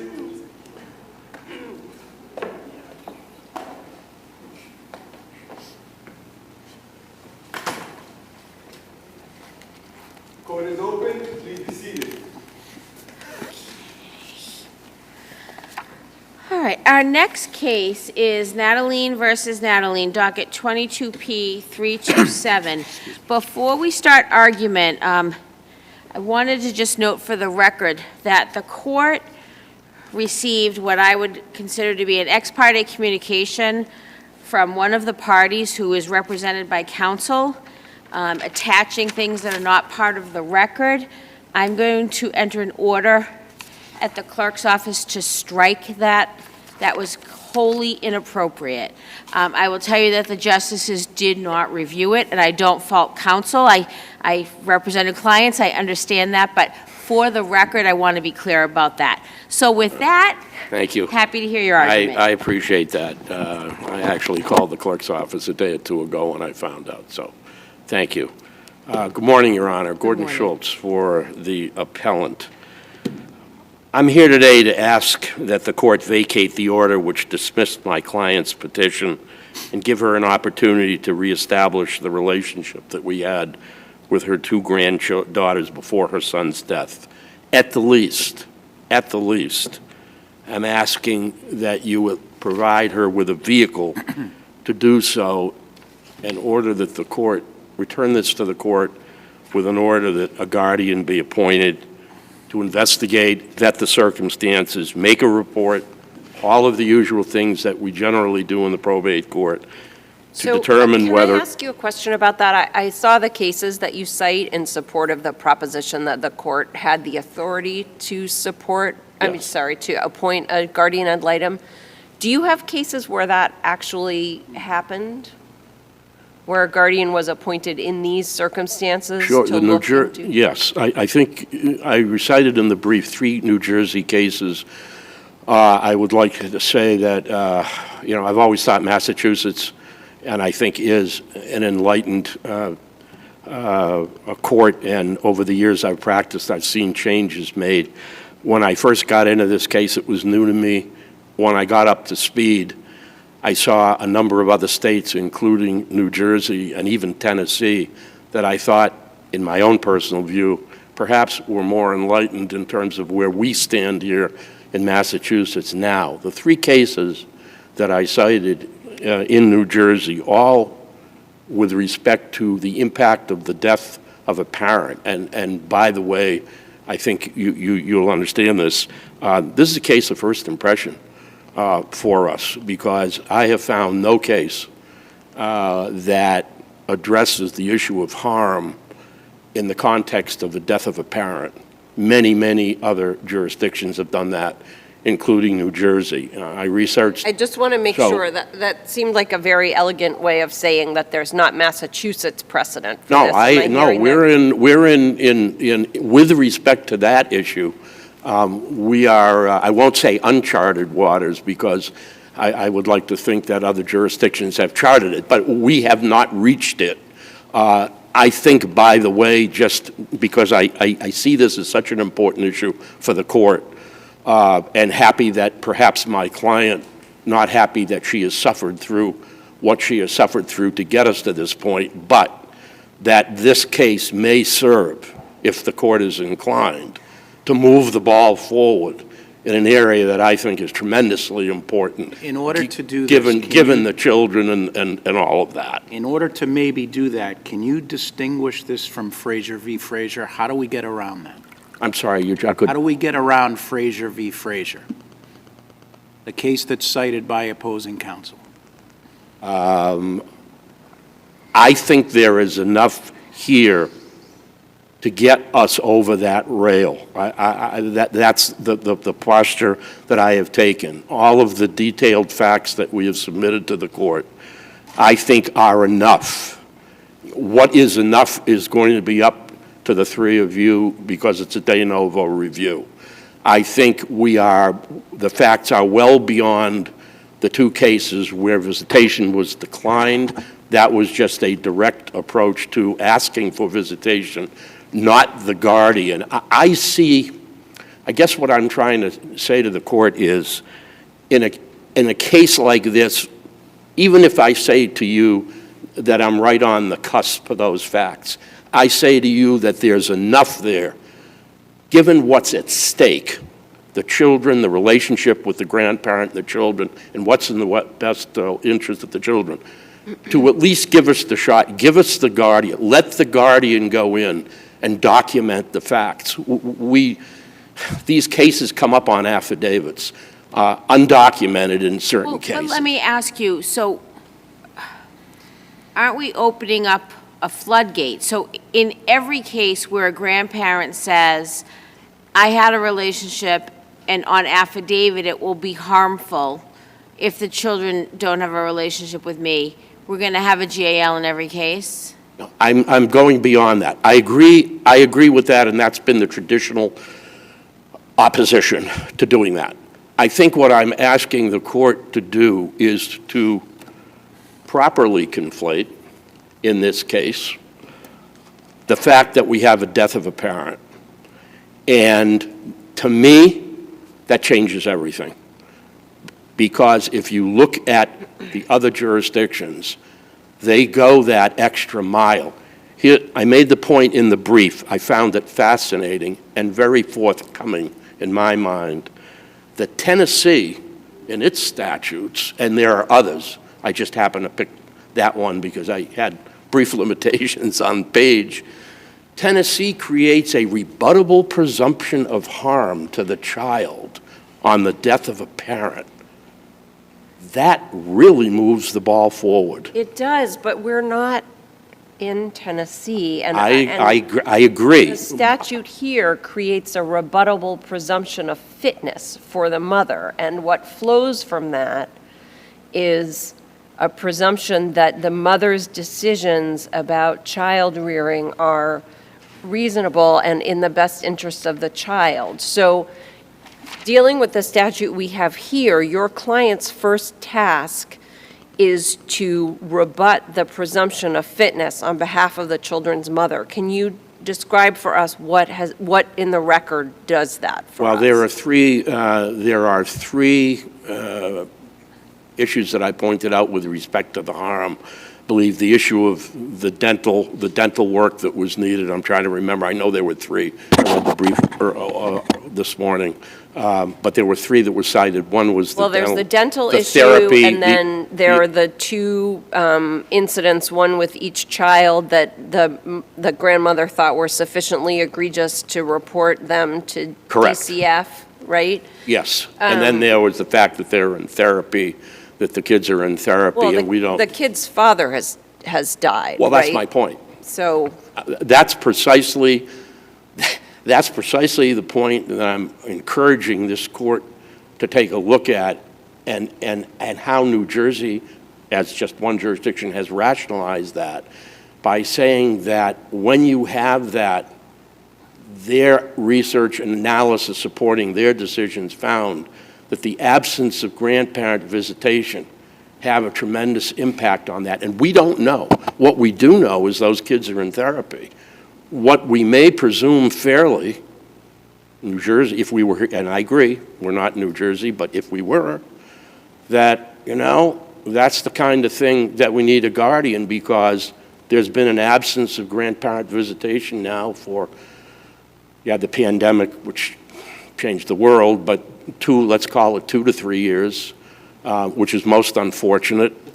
Nothing you can do about it, but my understanding of the timing from the record, and please correct me if I'm wrong about this, is that the grandparent visitation ended roughly contemporaneously with the filing of the DCF report by the grandmother. Do I have that right? I believe that is correct. One might suppose that it was retaliation, and that's what my client assumes. That's what I would assume. I think what's interesting to me is that prior to the death of the father, this was a normal relationship. This was the way it should be. I won't recount all of the facts that are in the brief, but they all lived together for 7 months in Florida. The grandmother made extraordinary efforts while her son was dying to take care of this family and supply support, money, caring, emotional support, and all of that. Moved with them to Florida. I mean, my God, you know, how much more can you do? And then, from what I can see in this record, at least what's there now, was abruptly cut off, and whether it was probably a retaliation, that itself may suggest something. Why would you do that? I don't know, but it's troubling. It's obviously troubling, but I think that here I would like to see and encourage this court to consider the fact is we have no precedent. We have one close precedent. I put it in the brief. There's a case involving the father who's incarcerated. So there's however, I think we can all. Do you think that that your client has to get over the rail, though, under Blixt and Troxel before you can consider a GAL appointment? That's a great question, and I've thought about that a lot. And to be honest, that's a balancing act. I don't honestly know how to answer that. I think that you could argue that. Because New Jersey, it's a presumption created by statute because of a death, right? I guess what I'm trying to say, or am saying to this court, is that changes everything. I would like to encourage the court to consider that because, especially as we have no precedent, and just quickly to go back, you know, there's an obvious difference between incarceration and death. I mean, I didn't go beyond the facts of that incarceration. That individual may have gotten out at some point. I don't know if it was a life sentence. Even if it were, family visits incarcerated people. There is still a relationship. Death is permanent. There is none. Timeline-wise, I want to make sure I understand the dates. The last time the children saw Grandma was August 31st, 2018? I believe that is, if that's the, I believe that's correct. correct. And then Dad died in October of 18. And then she filed her petition in 19. And for reasons that I don't know, it's now 2023. So they haven't seen Grandma in, this summer would be 5 years? Whatever, if that's doing the math, yeah. I mean, and I get that. You know, justice delayed is justice denied, but it's, and we had the pandemic in between, and I don't, although I think, you know, the kids are now 13 and, I believe 13 and 9, so they're of an age that, you know, they're not infants. There were some delays here based on the emotional circumstances. It took my client a long time to come to, I mean, think about it. I don't know whether some of you perhaps, I'm a grandparent, I have 4 grandchildren. If I couldn't see my grandkids, I don't know what I'd do. And so these are some of the most heartbreaking cases. They're absolutely. Well, and coupled, I keep coming back to that's bad. Well, that's bad enough. And now, juxtapose on top of that the death of your son. But what I struggle with, just under the rubric of the law, and that's what I can't use my heart, I can only use my head, right? So we have a parent's constitutional right to parent. There is no equal right to grandparent.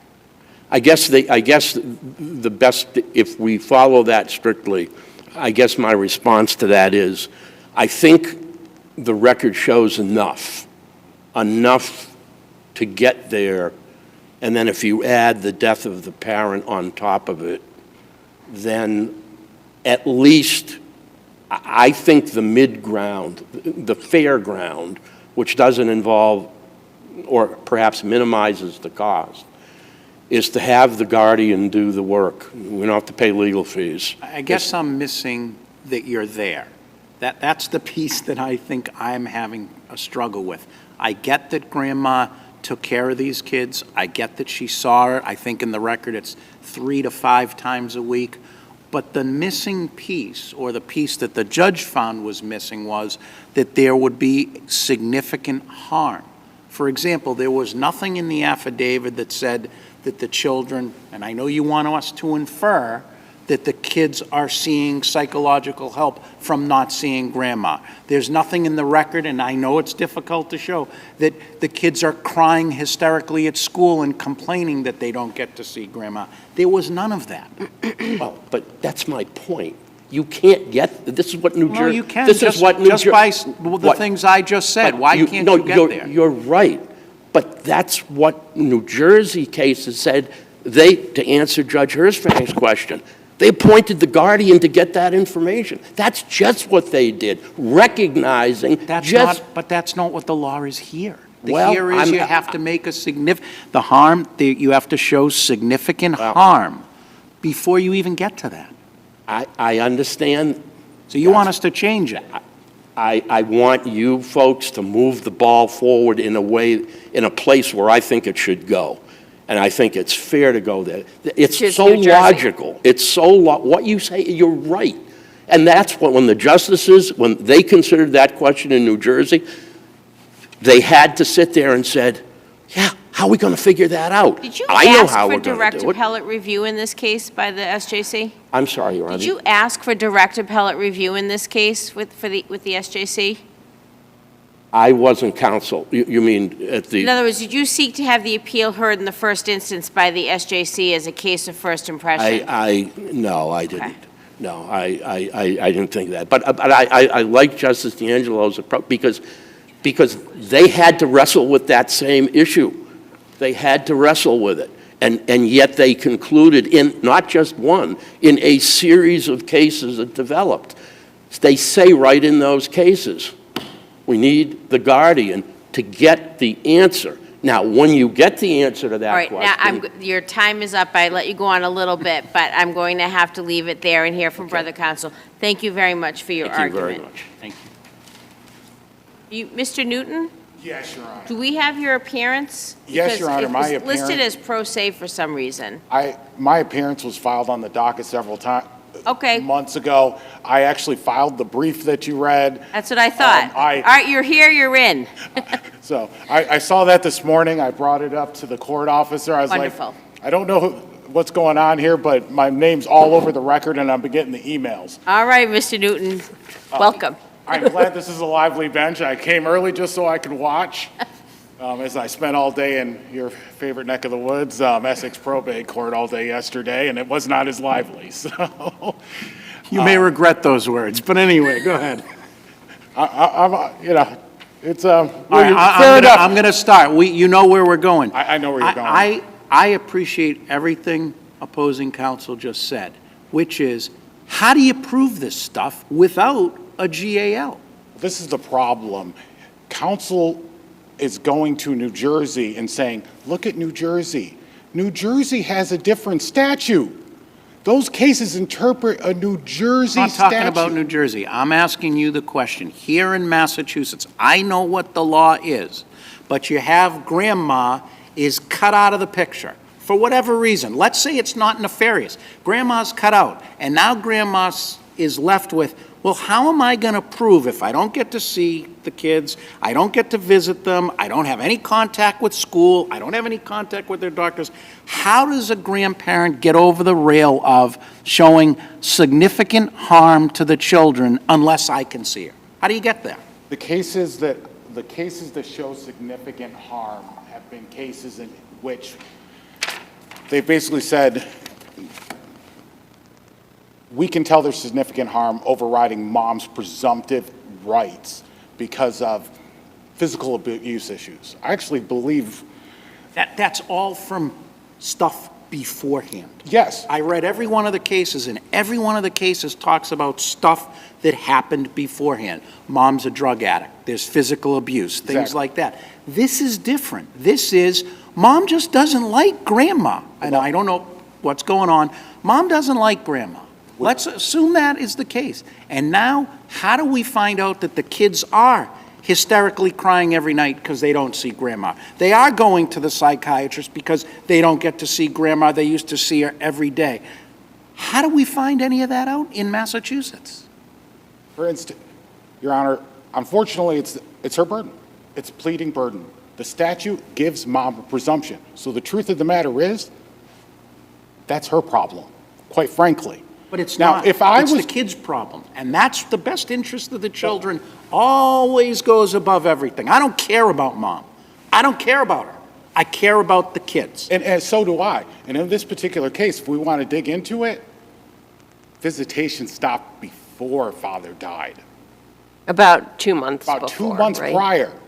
Father wrote a codicil to his will. But we don't consider that under the Blix-Troxel analysis. I understand, but if we're going strictly under the Blix-Troxel analysis, then all we are talking about, this court as recently as 2022 in Bastieri, and I hope I didn't massacre that name, I probably did, has reaffirmed these standards. We have 20 years of case law starting back to Blix, and as recently as 2022. This case is no different than Frazier.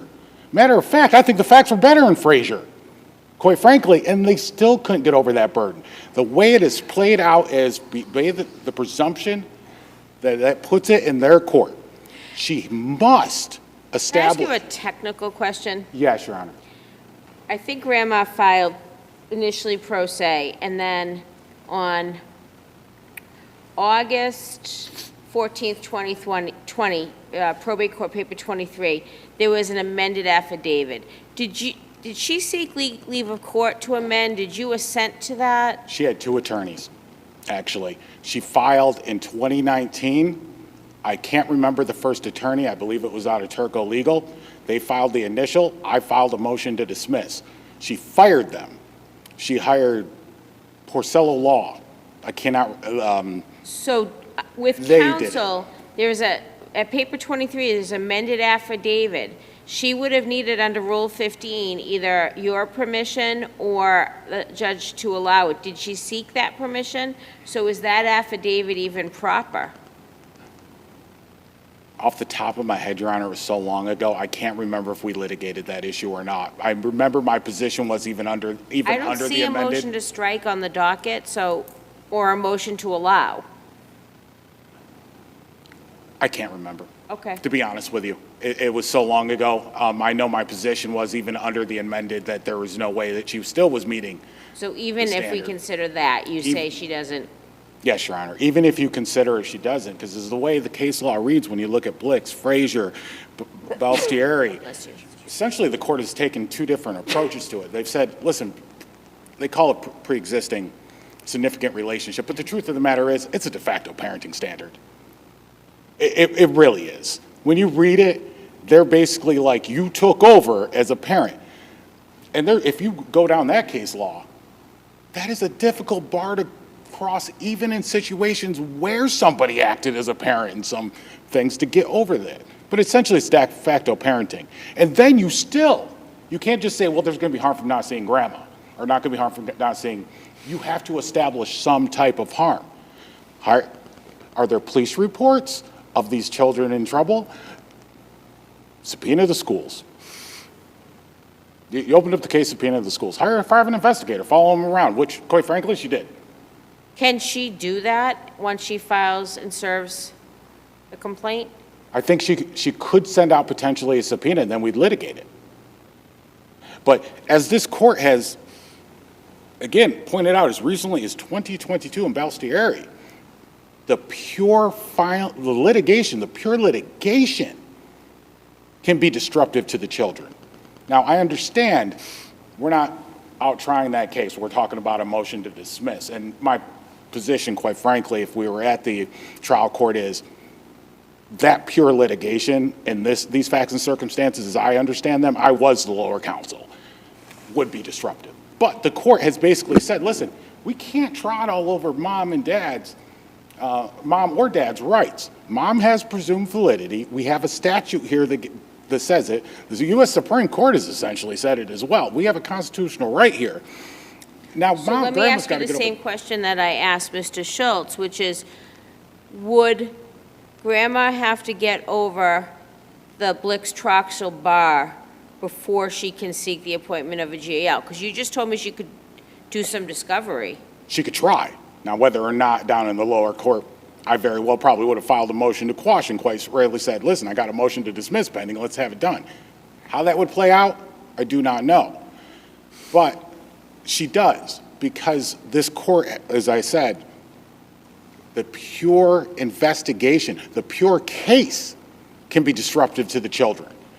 So we have to have that bar. Our statute basically says we have to have that bar. You have to reach the bar before we're going to let you invade the most basic of parental rights. And do you say we're reviewing de novo or for an abuse of discretion? Quite frankly, Your Honor, de novo or abuse of discretion, it doesn't meet the burden.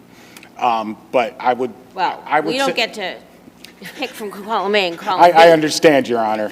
I would say, realistically, it probably I would say it's probably de novo if it's just on the pleadings. But even de novo, you got to get over that Blix bar. And even if you get over that Blix bar, to establish a pre-existing, significant pre-existing condition, which is de facto, then you still have to establish actual harm, not some, their children might be sad. Of course they're in therapy. Now, one thing I do want to point out, counsel has basically, and I understand, counsel has basically said, this is a death. But apparently that decision was made, and it's easy to infer, she hadn't seen the children 2 months before he died. She's trying to override her own son's decision. So when she comes in and says, when counsel comes in and says, this is a case where he has died, it's not that visitation stopped prior to his death. Well, but I mean, there's obviously a rift in the family, right? I mean, if you look at the affidavit, you know, the grandmother was not notified of her son's death. She was not invited to participate in the memorial services. That's beyond the scope of what we're looking at here. But under those circumstances, it doesn't seem fair to me to put so much weight on the behavior during those 2 months. And the question is not, did the parents cut grandma out for some reason? The question is, was the relationship that the children had with grandma sufficient that they would suffer this kind of harm without the relationship? And given the weight of the multiple years of the relationship balanced against 2 months of family disharmony, I'm not sure that one should give those 2 months as much weight as you are trying to give them. I would say that the court can't give weight of the death of the parent either, because that is not what the case law is. Just I to agree, infer, but let's look, how about we look at the fact that for however long, and it was a substantial amount of time, grandma took care of these kids 3 to 4 times a week. She is the one that was responsible for at least some of the medical care of these children. That's something compelling to me. Aside from Dad's death and aside from Dad's wishes, frankly, she was, I won't use the words you use, I don't know if it rose to the level of the de facto caretaker, but she certainly played a substantial role in these children's lives. and to be fair, most aunts do, most uncles do, most grandparents do, most older siblings do, but it plays significant roles. We use villages. We do. We use villages to And we raise look children. at what's in the best interests of the children. And we presume that the parent has a constitutional right, and we presume that they are fit. And there is nothing to show that she is not fit. And quite frankly, it's not her standard. If we do this, we open up the floodgates. The legislature has created a statute. You know, I hear that. I don't care about the floodgates opening. Like I said at the beginning, I care about what's in the best interest of the children. And I'm struggling with, I know what this, I questioned opposing counsel about it. The burden is certainly on grandparent. I just don't know how grandparent meets that burden. I don't think I want a private investigator, frankly, following around at the time it would have been a 9-year-old and a 5-year-old. That goes a little too far. Your suggestion of subpoenaing the doctors raises many more issues than perhaps the court saying, Grandma took care of these kids, had a substantial role, What's the harm in appointing a GAL to talk to these collaterals to find out what the kid's best interest is? To be fair, Your Honor, this case, as you noted yourself by asking brother counsel, how is this any different than Frazier? It's not. Maybe we want to move the ball, like counsel's saying. Then you would be basically taking your judgment, and I, with all due respect, and telling the legislature their job, because they created the statute. There's a reason that he had to go to New Jersey. The reason that New Jersey says, yeah, let's get those GALs, is because there's a statute there that says, in this situation, we presume it.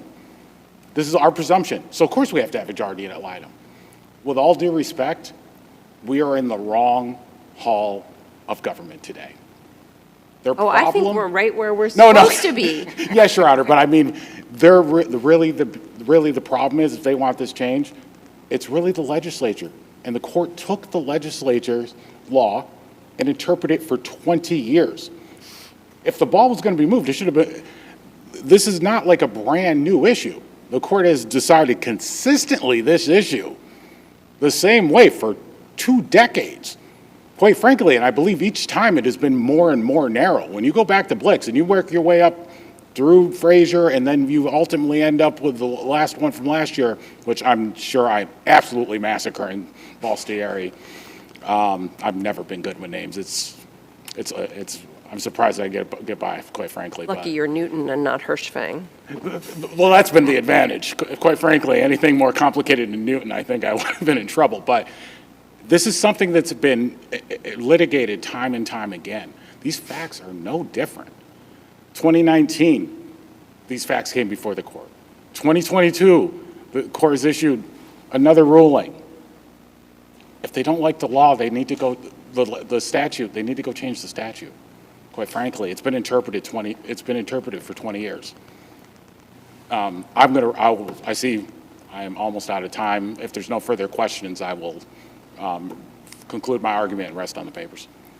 Thank you both very much. It's a very difficult issue. There's obviously a lot of emotions involved, and we appreciate that, but we've got to do our job. And with the law, I don't know where the case will come out, but you've given us a lot to think about. So thank you both. Thank you. Our final case this morning, we're still in the morning, is Dion versus Flynn, docket number 22P929.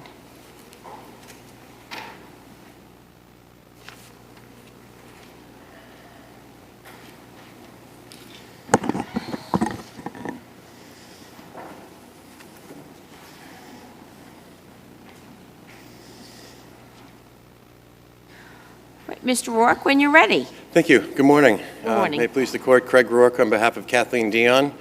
And thank you for hearing our case today on an expedited basis. We appreciate you.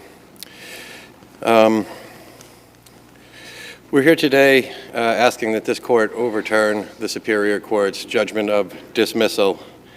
The Superior Court has jurisdiction over this matter. Ms. Dion has standing to bring it, and she has plausibly articulated claims beyond the speculative level upon which relief can be granted.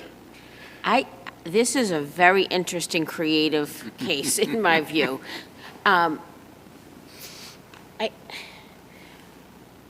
One of the things that I know that you say in your papers multiple times that you're not challenging the nature or validity of the marriage.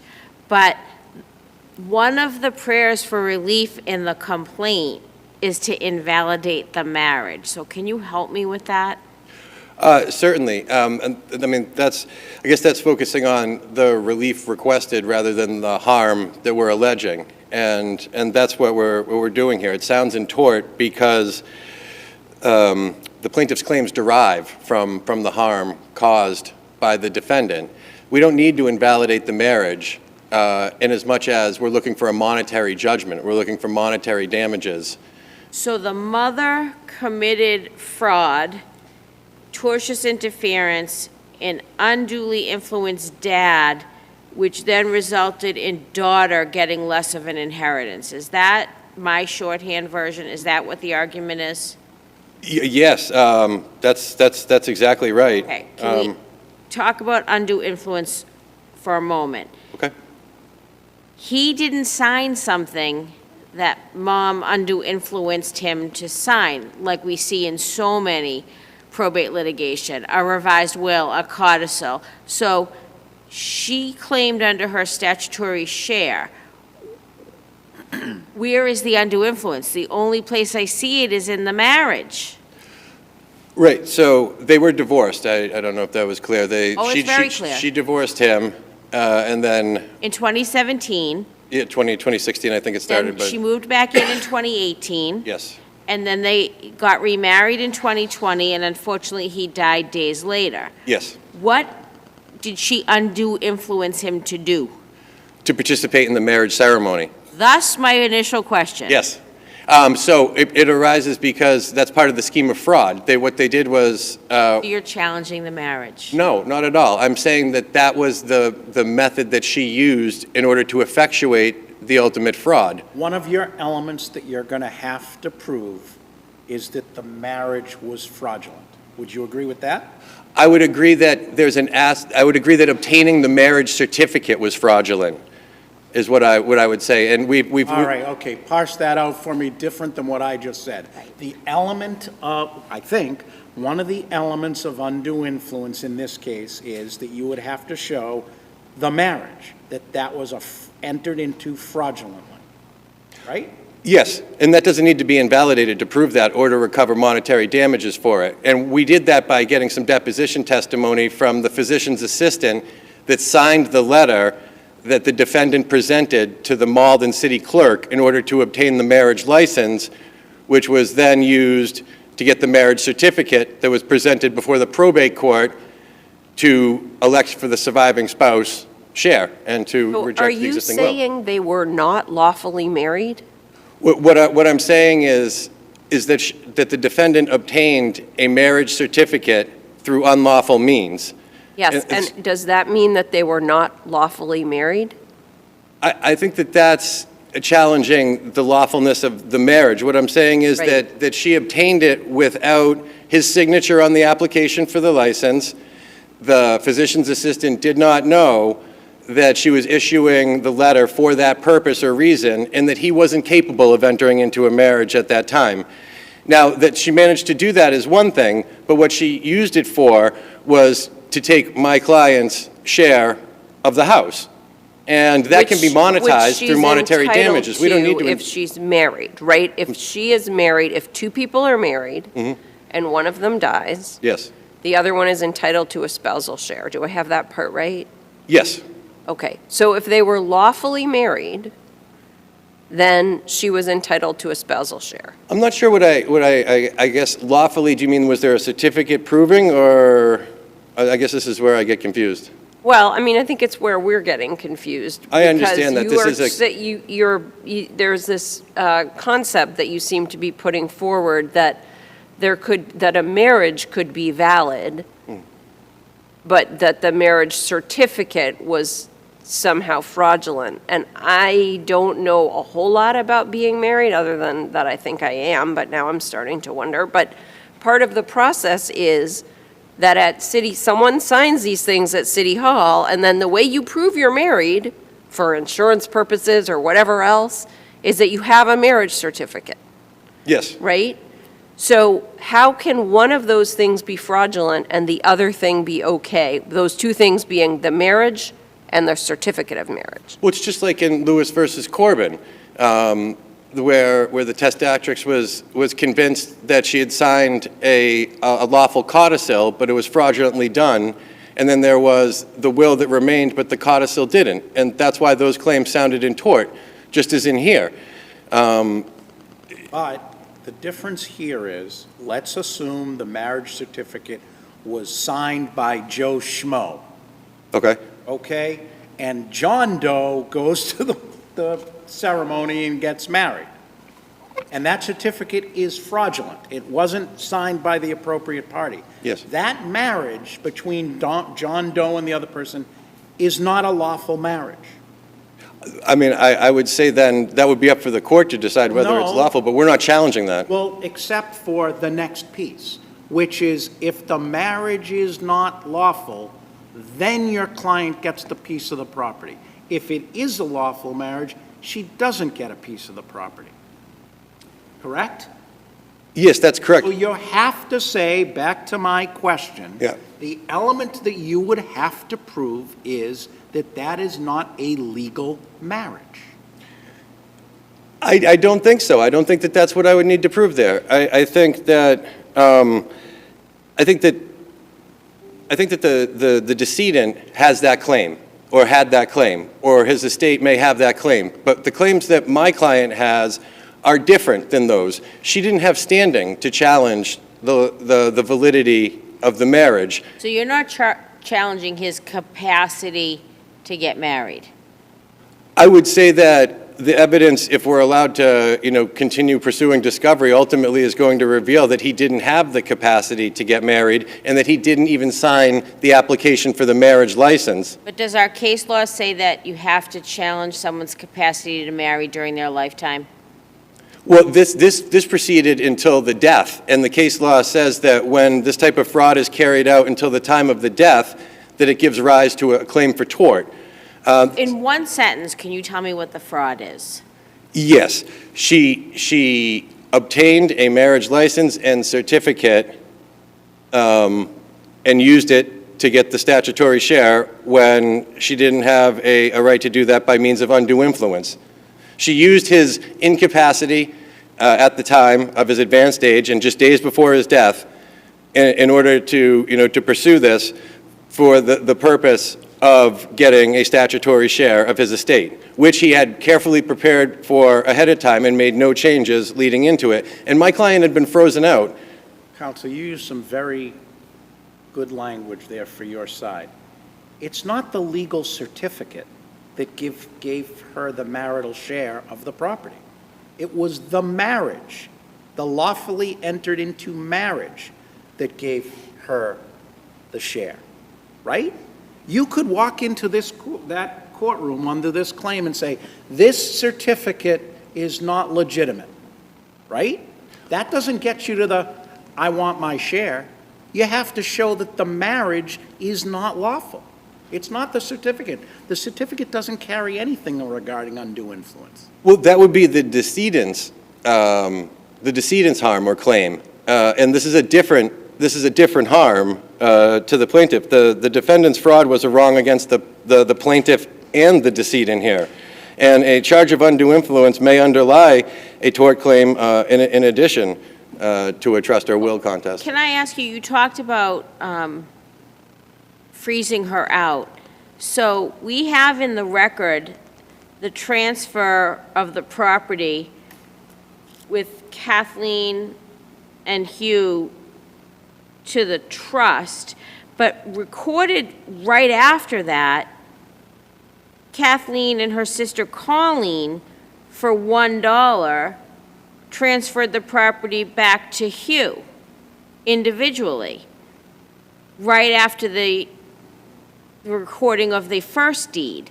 So in 2017, May 18th of 2017, this deed was recorded. He owned it. It was his to do what he wanted to in 2017. If he had, God forbid, dropped dead the next day, she wouldn't have a claim because it went completely back to Hugh. She had no interest in the property. No, she would have had a claim if he passed away the next day after the deeding. It depends what the estate plan said, but you say that somehow Mom froze her out, but frankly, they made a choice to transfer the property that had been transferred to the sisters from the sisters back to the dad. Yeah, and I'm not sure that even my client ever understood how all of that worked. It was part of the overall estate planning. She was the personal... It makes no sense. I don't disagree. I wasn't part of the estate planning there. I can say that... So she had a property right, and then Like 2 minutes later, she gave that property right back to Dad. That's exactly where our tortious interference with expectancy comes from, because at one time she did have a right into the property. But I mean, it was for minutes, and it was before the mom moved back in with the dad. So how can it be tortious interference at that point? Well, I think that the tortious interference happened later, when Mom did move back in with Dad. And recall again that she had divorced him, and his support network at that time was my client and her sister. And all of the estate planning papers bear that out. She was his power of attorney, his healthcare proxy. She was the beneficiary, one of the beneficiaries of his will. And that will was probated.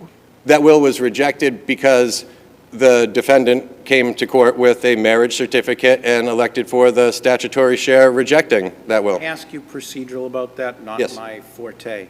Couldn't your client have filed a motion to intervene in that action to say exactly what you're saying here, She Frank? filed an objection. That's how you do it. So Right, so again, this predates my representation of my client, but it was my I get understanding that, but that what she, happened? that she did, and she was, she lost.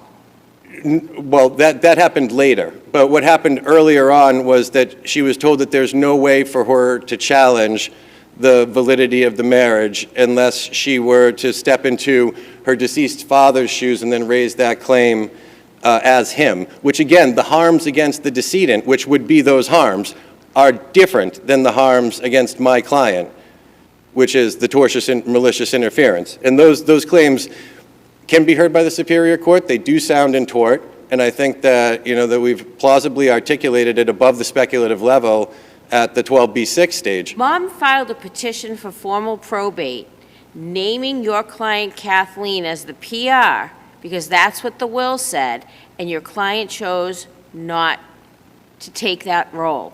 And then there was a subsequent petition filed, and Mom, Frances, was named as the PR. Your client filed objections to the estate, and the objections after hearing were stricken.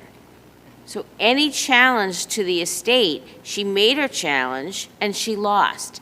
Did she appeal from that?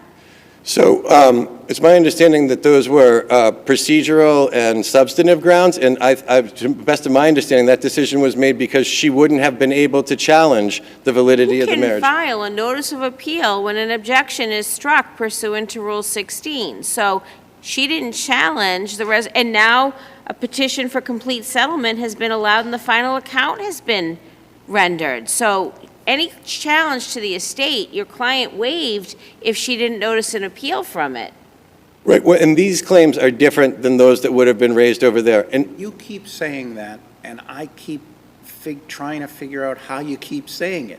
If she had gone to the probate court and won, she doesn't just step into the shoes of the decedent. She gets her rightful share because she proves to the court the marriage was fraudulent. that would be, But she lost. that's the decedent's claim, not her claim. The species of harm to my client is distinct from what would have been to the decedent. It's the result that's the same. Yeah, well, the harm is different. But the result is the same. Well, Again, the property was in his name, But right? these tort claims derive from the harm received by my client, and that's what makes it different. I see your time has expired. We'll take the rest of your arguments on your brief. And Thank next, you. we'll hear from Mr. Freeman.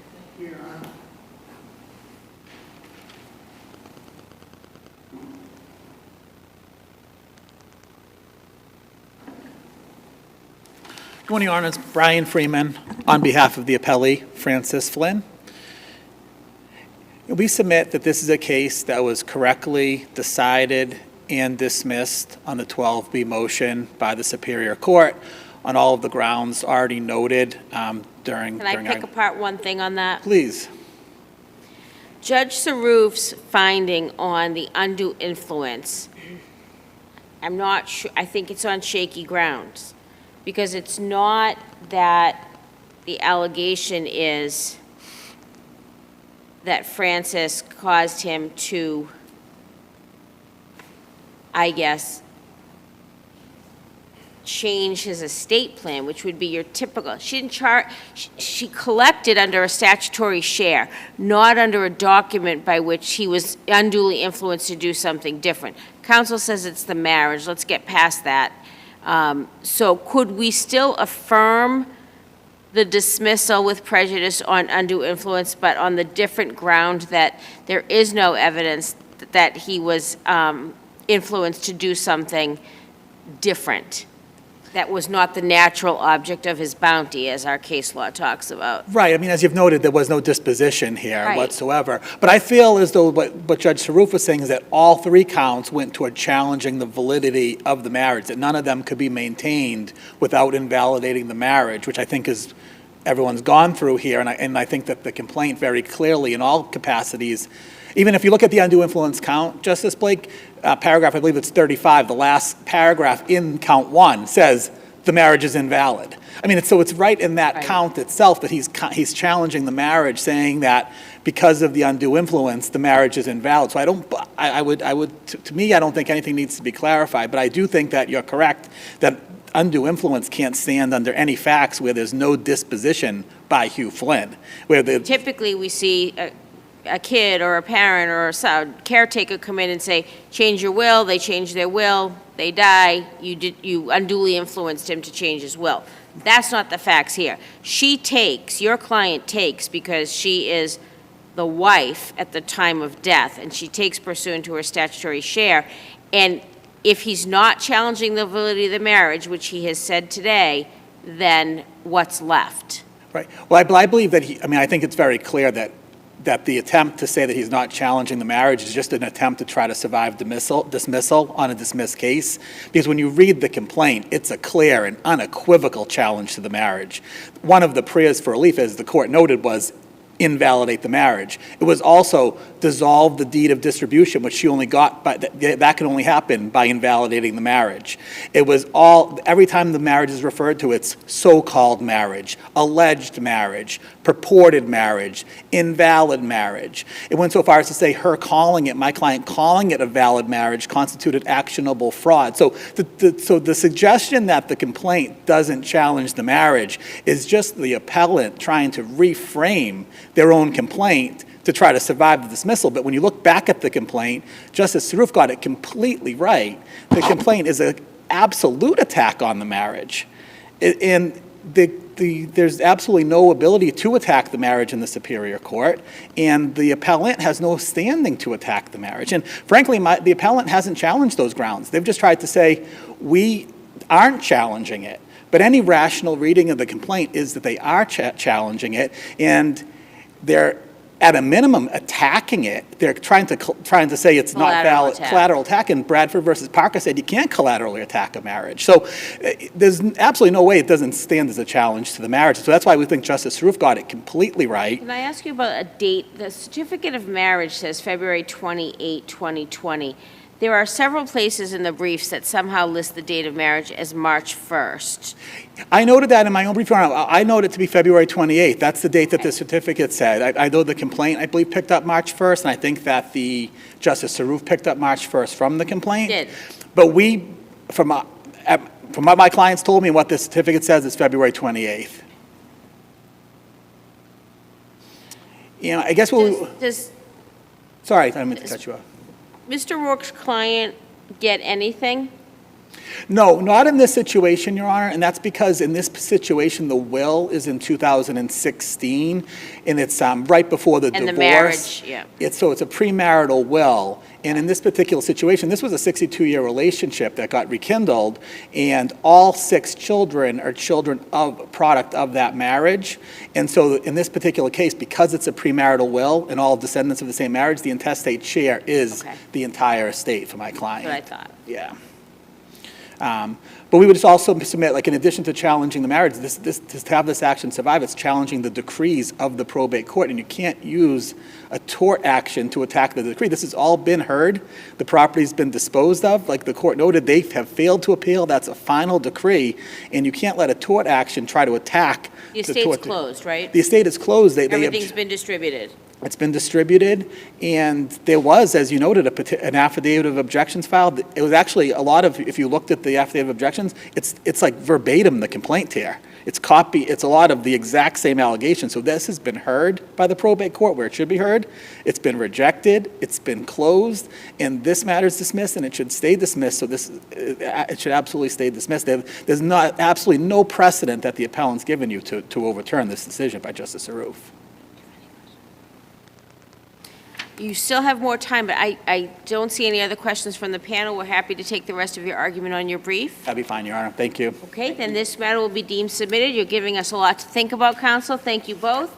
That concludes today's sitting of this courtroom. I'd like to thank the court officers, court staff, and our wonderful clerks. And stay warm out there, everyone. Thank you very much. Court, all rise, please.